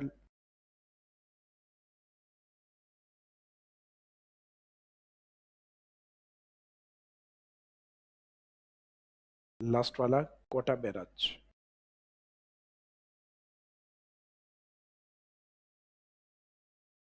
जैसे नदियों पे डैम बनाए जाते हैं वाटर या पानी को नियंत्रित करने के लिए, जहां बाढ़ की संभावना होती, तो उन एरियाज में डैम अधिक बनाए जाते हैं। यानी पहले मॉनिटरिंग होती कि नदी के पास फ्लड या बाढ़ वाला पानी कहाँ पे अधिक होता है, वहां डैम बनना आसान है। और जिन एरियाज के अंदर डैम को बना के और उसके आगे वापस सप्लाई ओपन करनी है, तो उनको बैराज यूनिट कहते हैं। जैसे कोटा बैराज, तो कोटा बैराज से आगे 2 इरिगेशन कैनाल निकाले गए, एक तो राइट कैनाल और एक लेफ्ट कैनाल। तो जिनको मुख्यतः वाटर सप्लाई यूनिट के रूप में बनाया जाता है वो बैराज होती है। और जो वाटर कंट्रोलिंग यूनिट होता है, पानी रोकने की इकाई होती है, वो डैम होती है। जैसे सतलज और व्यास नदी हैं, उनके मीटिंग पॉइंट पे एक हरीके बैराज बना हुआ है। और हरीके बैराज का उद्देश्य था कि राजस्थान की आईजीएनपी को पानी सप्लाई करना। तो वो सप्लाई यूनिट के रूप में बना था। तो इसका मीनिंग है वो यूनिट जहाँ से वाटर सप्लाई होती है वो बैराज यूनिट होती है। और जहाँ मुख्यतः पानी को रोका जाता है वो होती है डैम प्रोजेक्ट। तो जो वाटर कंट्रोलिंग यूनिट होती है, पानी को रोकने वाली इकाई, वो डैम होती है। और वाटर सप्लाई यूनिट जो होती है, पानी को वितरित करने वाली इकाई होती है, वो बैराज होती है। तो कई बार आप इनके आगे बैराज देखते हो और कई बार डैम देखते हो।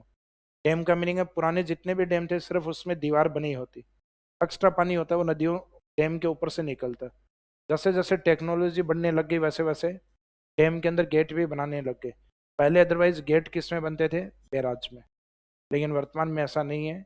इस कॉन्सेप्ट के आधार पे तो अंतर नहीं कर पाएंगे। लेकिन वाटर कंट्रोलिंग यूनिट है वो डैम होती है, और वाटर सप्लाई यूनिट होती है वो बैराज होती है। अब इसमें पहले कवर करेंगे अपन ये प्रथम चरण, यानी उसमें गांधी सागर और कोटा बैराज, इनकी विशेषताएं क्या है, फिर राणा प्रताप की, और लास्ट में जवाहर सागर की। तो फर्स्ट ये हेडिंग में लीजिए। सीक्वेंस आपका ऑलरेडी बनाया हुआ है ना चंबल में।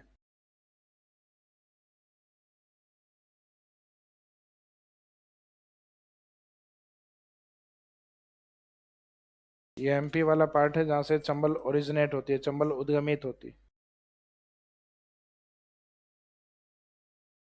और फाइनली इस साइड में यमुना में जाके समाप्त होती है, इटावा के अंदर, यमुना में, यूपी के अंदर।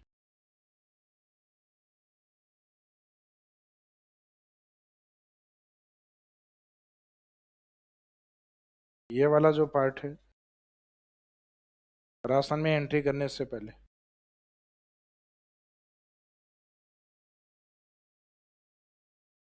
ये कौन सा है, गांधी सागर। राजस्थान में एंट्री करने के साथ ये जो बना हुआ है ये चित्तौड़ से एंट्री करती है, और चित्तौड़ राणाओं का, तो ये राणा प्रताप सागर।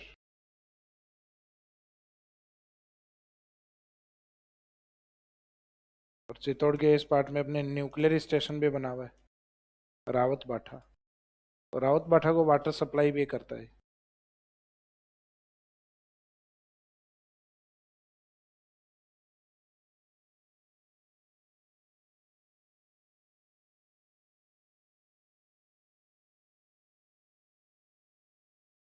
ये Rawat Bhata nuclear power station.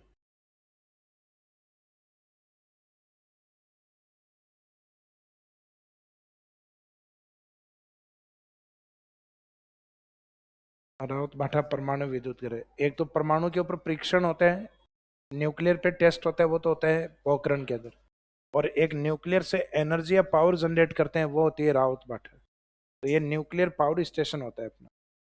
फिर इसके बाद में आगे जो डैम का नेक्स्ट का फ्लो है वो है जवाहर सागर।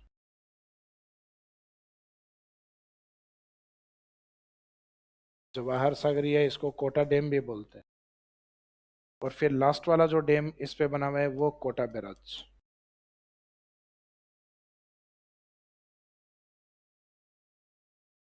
कोटा बैराज से दो तरफ सप्लाई है, एक तो इस साइड में कोटा बारह होते हुए एमपी की ओर, इसको कहा जाता है राइट कैनाल,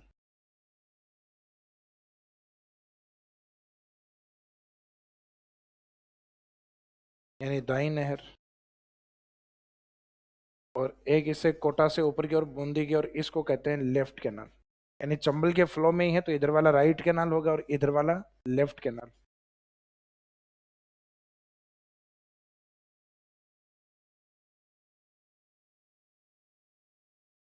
इनको डायरेक्शन के अकॉर्डिंग ही नाम दिया हुआ है, कोई अलग से नाम नहीं है इनके। अब दाई नहर उस ओर पानी निकालती है जिस ओर से चंबल में नदियां आती हैं इधर से। तो अपोजिट पानी को कैसे निकाला जाए, पानी को हाइट देके यानी लिफ्ट करके फिर सप्लाई किया जाता है। तो जो राइट कैनाल है इस पे टोटल 14 लिफ्ट बनी हुई है, जिसमें 8 राजस्थान में जो अपनी ज्योग्राफी में मेंशन होती, बाकी 6 एमपी में। तो एमपी का भूगोल पढ़ोगे तो वो 6 पढ़ने में आएंगी, वहाँ पे 8 हाइट रहेंगे। राजस्थान ज्योग्राफी पढ़ोगे तो इसमें 8 पढ़ने में आएंगे, 6 एमपी वाली हाइट होती। इसका मीनिंग उनके नाम नहीं, सिर्फ काउंटिंग ही लिखे हुई आती। तो इसके राइट कैनाल पे पानी पहुंचाने के लिए उसको कितनी जगह लिफ्ट किया गया है, 14 जगह। क्योंकि जहाँ हाइट होती है वहाँ पानी को लिफ्ट करके हाइट देके फिर सप्लाई किया जाता है। तो इसके राइट में कहा जाता है टोटल 14 लिफ्ट हैं, जिसमें 8 राजस्थान में, and remaining lift canal 6 lift कहाँ पर हैं, एमपी में।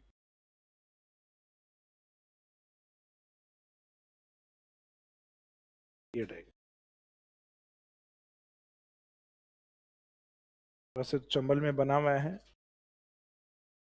ये चाहते हो यहाँ वापस बनाओ तो ये बना।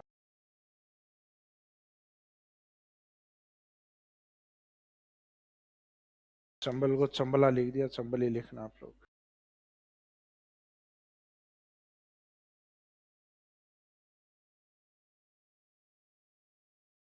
इसका मीनिंग स्टार्टिंग बांधों का जो निर्माण है वो तो सीक्वेंस में हुआ है, प्रथम चरण, द्वितीय चरण, तृतीय चरण।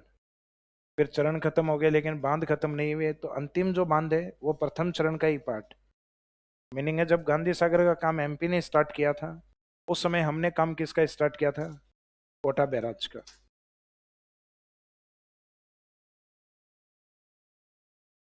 मीनिंग है बांधों का निर्माण कंटिन्यूस नहीं हुआ है, फर्स्ट और लास्ट वाले का पहले निर्माण हुआ है। लेकिन आप तो सीक्वेंस में ही याद रखना कि फर्स्ट सेकंड थर्ड चरण समाप्त हो गए, लेकिन कोटा बैराज बचा हुआ है, वो प्रथम चरण का ही पार्ट। गांधी सागर एमपी, राणा प्रताप चित्तौड़, आगे जवाहर सागर कोटा बूंदी, कोटा बैराज कोटा, जहाँ से दो कैनाल है, एक राइट कैनाल और एक लेफ्ट कैनाल।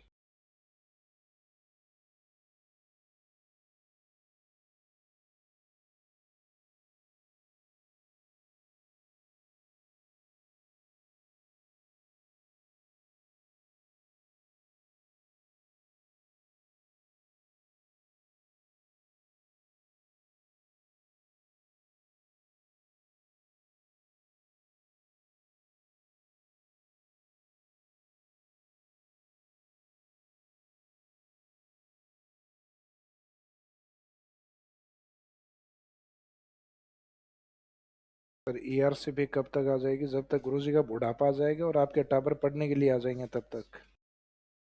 2051 है गवर्नमेंट का जो प्रपोज टाइम जो है, प्रस्तावित जो समय, और गवर्नमेंट की योजनाएं दिए गए समय पर बनती नहीं है। तो लगभग बनी जाएगी शायद 2060 तक कंप्लीट।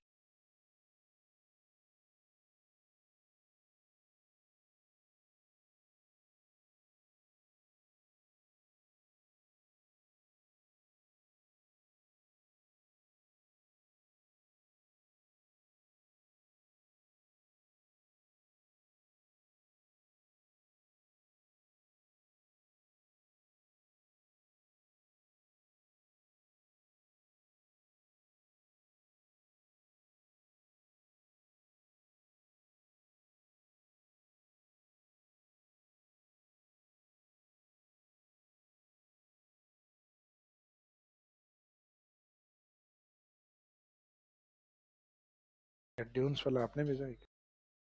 Sand dune.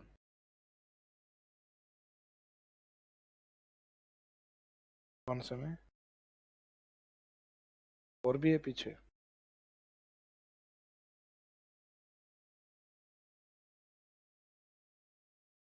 राजस्थान का कौन सा शहर राष्ट्रीय राजधानी का हिस्सा है? दोनों ही है, अलवर भरतपुर।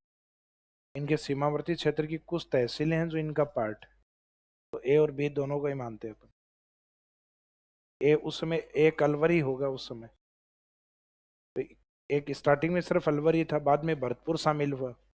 फिर एक घोषणा हुई थी जब राजस्थान के कांग्रेस के कदावर नेता थे शेखावाटी के शेषराम मौला जी, उनके समय झुंझुनू की घोषणा हो रही थी उस समय कि भाई झुंझुनू को भी शामिल किया जाए। उन्होंने अपनी तरफ से प्रस्ताव रखा था, यूपीए गवर्नमेंट थी तब। तब एक बार चर्चाओं में आया कि झुंझुनू भी बन सकता है, प्रस्ताव रखा था, लेकिन बाद में कैंसिल हो गया। तो कई बुक्स ने लिख भी दिया झुंझुनू शामिल, तो झुंझुनू एनसीआर में शामिल नहीं, लेकिन भरतपुर हो गया था उस समय। तो ये उस समय का क्वेश्चन है, जब आपने निकाला होगा वो अलवर ही शामिल होगा उस समय। अलवर के बाद में भरतपुर शामिल हुआ, और एक प्रपोज्ड प्रस्ताव झुंझुनू का रखा गया था जो कैंसिल कर दिया फिर।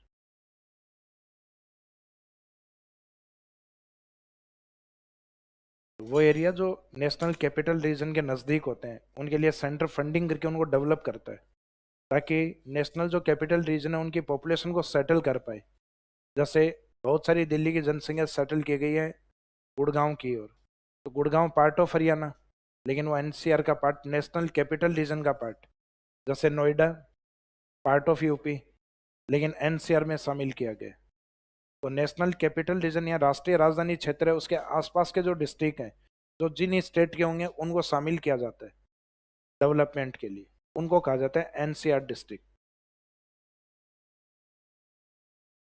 तो इसमें प्रथम चरण में आपने फर्स्ट हेडिंग में लिया होगा गांधी सागर। अब एक तो देखो इन बांधों की विशेषताएं क्या है। तो जिस समय नदी कवर करवाई थी उस समय भी थोड़ी बहुत विशेषताओं के बारे में अपन ने बात की थी इसमें। जैसे फॉर एग्जांपल स्टार्टिंग में गांधी सागर, सेकंड राणा, बाद में जवार। तो गांधी, राणा, जवार और लास्ट वाला कोटा बैराज। तो एक तो जो व्यक्तियों के नाम से इन तीनों से विद्युत उत्पादित की जाती है, बिजली बनती है तीनों से।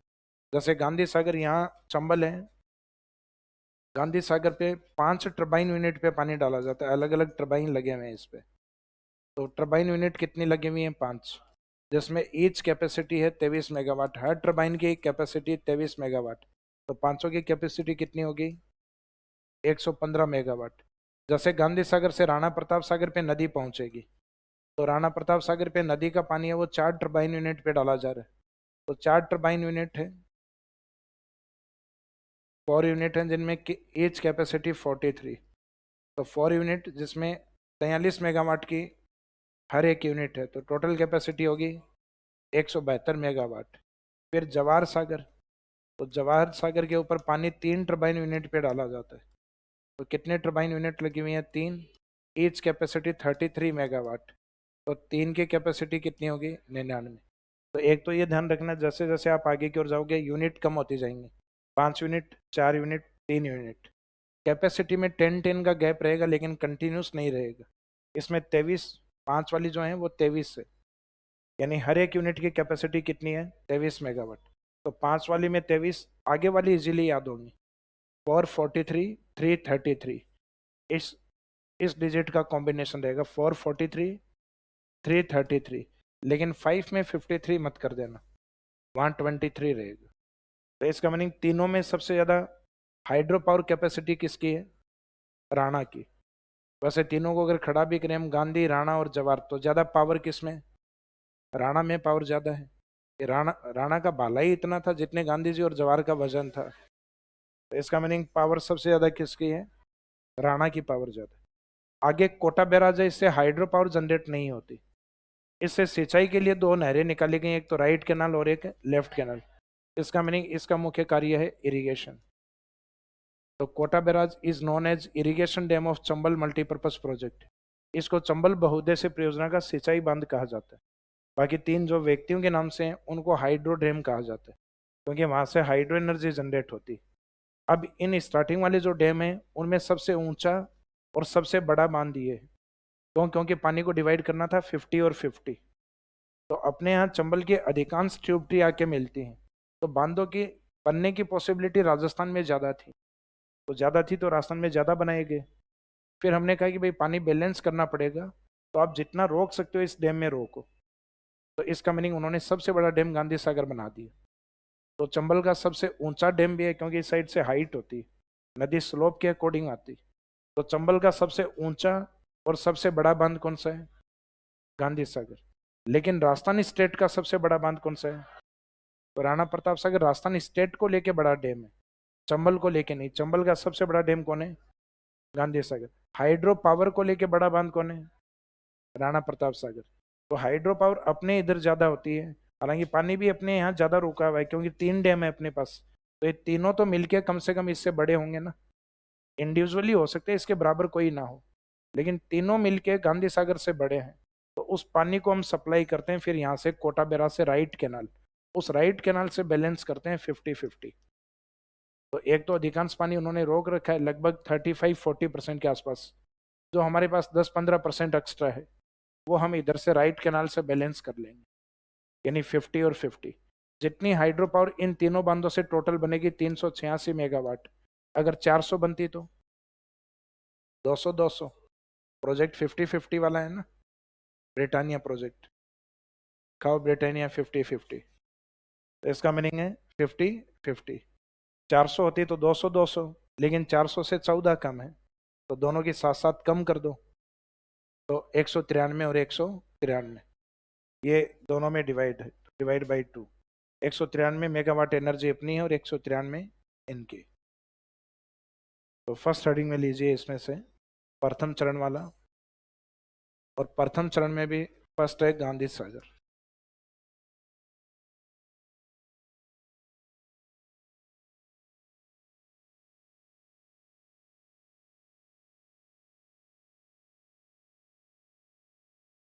तो एक तो ये था कि राजस्थान में नहीं है, कहाँ पे स्थित है? एमपी में। एमपी में एक डिस्ट्रिक्ट आता है मंदसौर।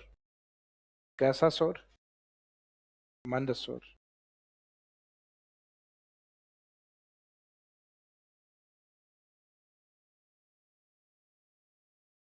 इसमें लिखे गांधी सागर, गांधी सागर डैम में। It's situated in Mandsaur MP. स्थिति मंदसौर एमपी।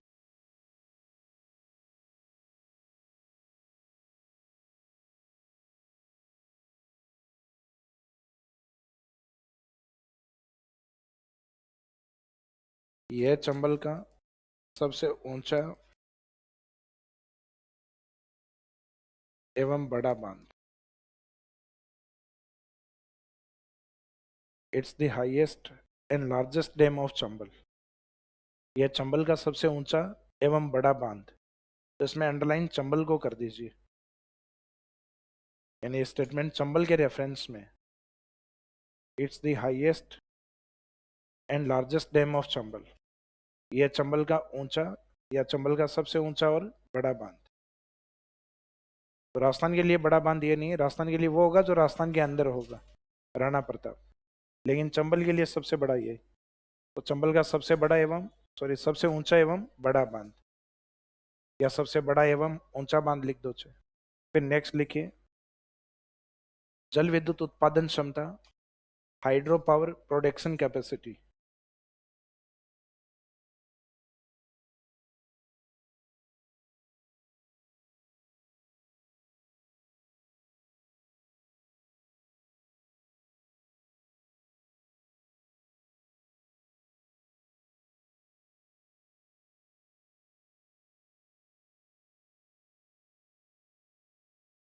जल विद्युत उत्पादन क्षमता कितनी यूनिट है? यूनिट कंटिन्यूस आगे कम होती जाएंगे।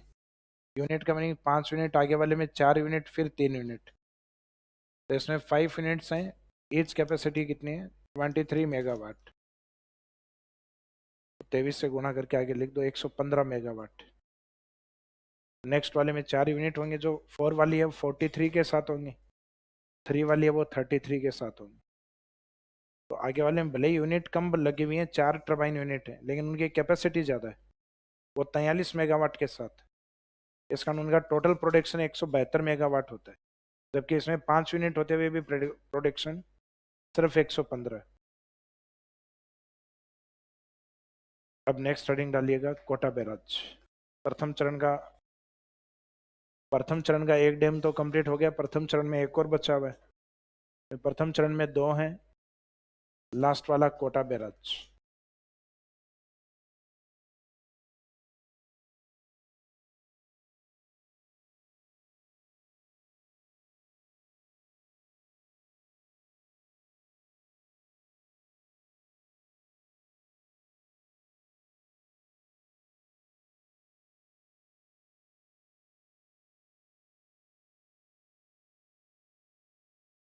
इस डैम की लोकेशन कहाँ पर है? Kota.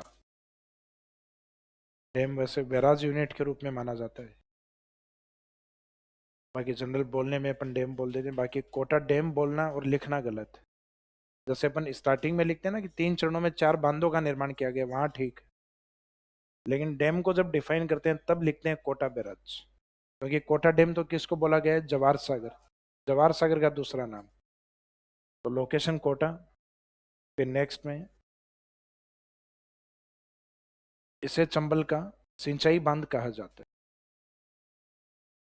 Kota barrage is known as irrigation dam of Chambal multipurpose project. इसे चंबल का या चंबल बहुउद्देश्य परियोजना का सिंचाई बांध कहा जाता है। इसे चंबल का सिंचाई बांध कहा जाता है।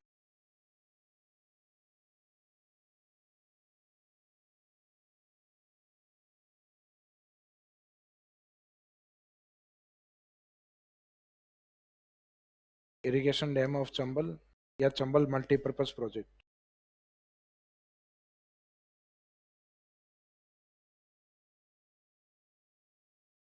सिंचाई बांध कहा जाता है। फिर इसी में नेक्स्ट लाइन में,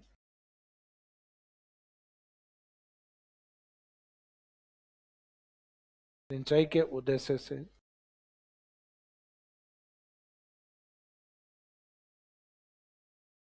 इस बांध से 2 नहरें निकाली गई।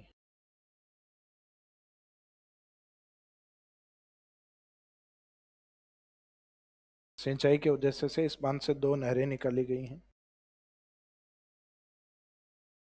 2 canals are extracted.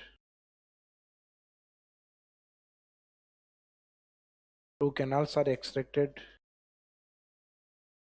from this dam for irrigation purpose. 2 canals are extracted from this dam for irrigation purpose.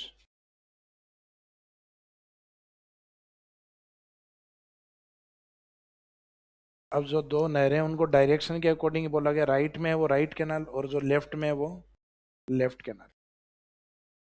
दो नहरें निकाली गई हैं, उसे जस्ट नीचे इस तरीके से लिख दीजिए, कोटा बैराज एक साइड में राइट कैनाल,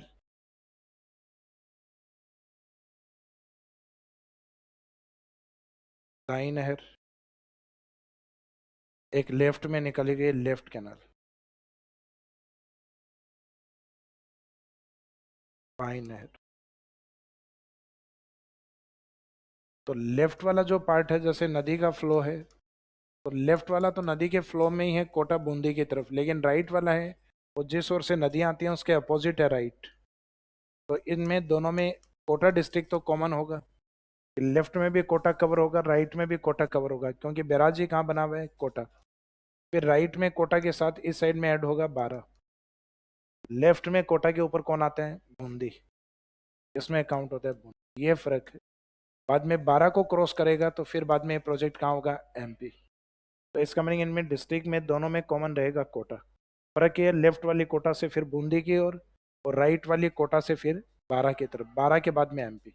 तो राइट कैनाल या दाई नहर है, इसका वितरण या डिस्ट्रीब्यूशन कहाँ पर है, तो इनके वितरण में डिस्ट्रिक्ट लिखो, दोनों में एक तो कॉमन लिख दो पहले कोटा,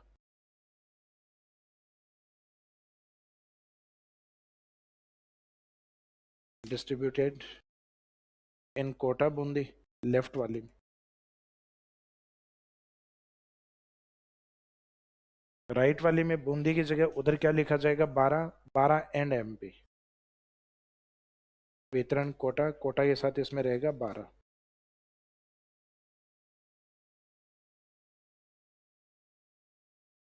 कोटा 12 एंड एमपी। अब ये लेफ्ट वाली जो जा रही है वो स्लोप के अकॉर्डिंग जा रही है, तो इसमें कहीं पे पानी को लिफ्ट नहीं, सीधा सप्लाई। जबकि नेक्स्ट वाला जो पार्ट है राइट वाला, राइट वाले के अंदर कोटा 12 और एमपी की, और पानी उस साइड में स्लोप के अपोजिट निकाला जा रहा है। तो यहाँ पे पानी को लिफ्ट किया गया है कितनी जगह, तो इस कारण कहा जाता है कि जो राइट कैनाल होती है उस पर 14 लिफ्ट कैनाल स्थित है, 14 लिफ्ट नहरें बनी हुई, जिसमें 8 राजस्थान में और रिमेनिंग 6 एमपी में। तो इस वाले पार्ट का अपने को थोड़ा डिस्क्रिप्शन करना पड़ेगा, आगे लिखना पड़ेगा। तो नोट में इसमें लीजिए राइट कैनाल को, ये नोट या विशेष में अलग से लिखो। लेफ्ट वाला तो कंप्लीट हो गया, ये डिस्ट्रीब्यूटेड इन कोटा बूंदी, वितरण कोटा बूंदी में, जबकि राइट में भी बचा हुआ है। तो इसमें नोट में लिखे राइट कैनाल दाई नहर, इसमें लिखो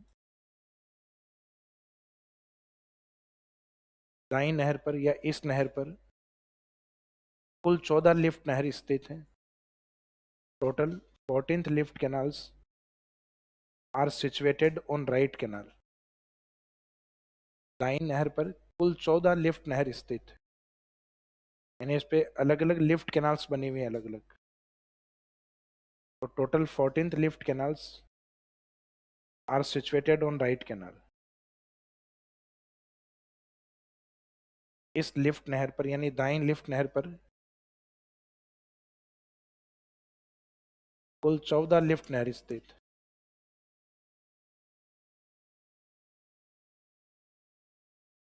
जिसमें 8 राजस्थान में, शेष एमपी में स्थित। एमपी के आगे ब्रैकेट में 6 लिख सकते हो। In which 8 lift canal are situated in Rajasthan and remaining is situated in MP, जिसमें 8 लिफ्ट नहर राजस्थान एवं शेष एमपी में स्थित। तो शेष के आगे ब्रैकेट में 6 लिख सकते हो। तो अपने को कवर कितनी करनी है, 8। तो नेक्स्ट लाइन में लिखो राजस्थान में स्थित लिफ्ट नहर।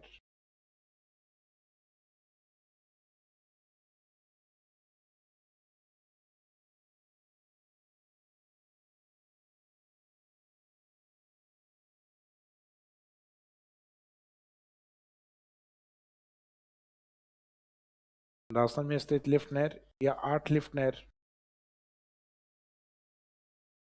तो लिफ्ट कैनाल इन राजस्थान, तो जिसमें लिफ्ट कैनाल में एक तरफ तो ट्रिक, ट्रिक के अकॉर्डिंग सामने लिफ्ट,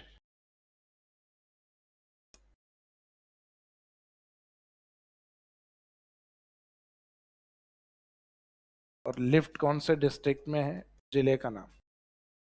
तो इन लिफ्ट नहरों में दो व्यक्तियों के नाम आपको याद करने हैं। ट्रिक में एक नाम तो आपको याद रखना है दीपक, जो कि अलग अलग भागों में खंडित करना है, दी, प और क। दीपक, फिर गणेश, गणेश को खंडित नहीं करना है क्योंकि ईश्वर है। तो कितने जने हो गए भाई? लिफ्ट तो चार बनेंगे इनसे, लेकिन व्यक्ति दो हो गए ना, दीपक और गणेश। अब दो हैं तो इनको दो बार बुलाना है कि दीपक गणेश आ आ सो जा। सर सो गया, 1.5 घंटे बाद सो ही रहा हूँ। तो दीपक गणेश आ सो जा, इसमें दी से एक तो आती है दिगोद। कौन सी गोद? दिगोद। पैसे आती है पचेल।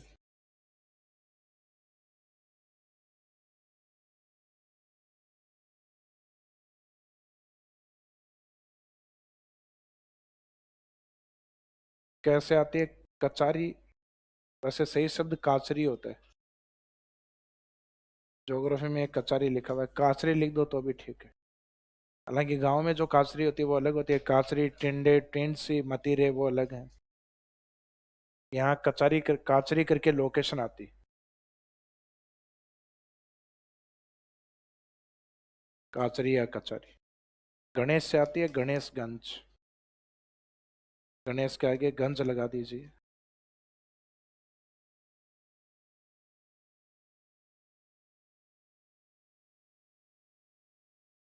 आ से है अंता, अंता लिफ्ट।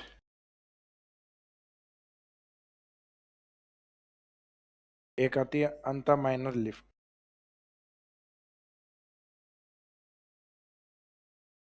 तो ये 12 की तरफ दो आते हैं, लोकेशन एक ही है अंता। तो अंता में एक छोटी निकाली गई, उसको बोला गया अंता माइनर लिफ्ट, और एक जो बड़ी है उसको बोल दिया गया अंतर लिफ्ट या अंतर लिफ्ट स्कीम के नाम से। तो एक तो अंतर लिफ्ट के नाम से और एक अंतर माइनर लिफ्ट। माइनर यानी छोटी लिफ्ट है।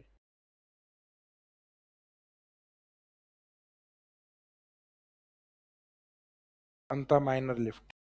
सो से सोरखंड।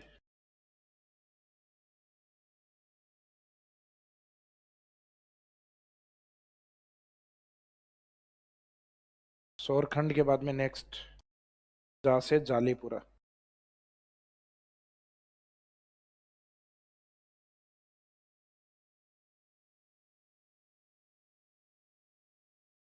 तो इसमें दो तो व्यक्तियों के नाम दीपक गणेश आ सोजा। तो आ वाले अंता अंता, सो से सोरखंड, जा से जालीपुरा। फर्स्ट और लास्ट है कोटा के अंदर, और बीच में जितने भी हैं सब 12 के अंदर। तो फर्स्ट लास्ट, क्योंकि राइट कैनाल दो ही जगह है राजस्थान में, या तो कोटा में है फिर 12 में। तो फर्स्ट और लास्ट में आगे लिख दीजिए, इसमें फर्स्ट और 8 नंबर कोटा लिख दो लास्ट में। फर्स्ट वाली में और एक लास्ट वाली में, इन दोनों में कोटा, और बीच में जितनी बची हुई हैं 6, उन सब में कॉमन क्या आएगा? 12 डिस्ट्रिक्ट। 6 में 12। तो ये प्रथम चरण अपना कंप्लीट हो गया, गांधी सागर और कोटा बैराज। सेकंड और थर्ड कवर करेंगे कल।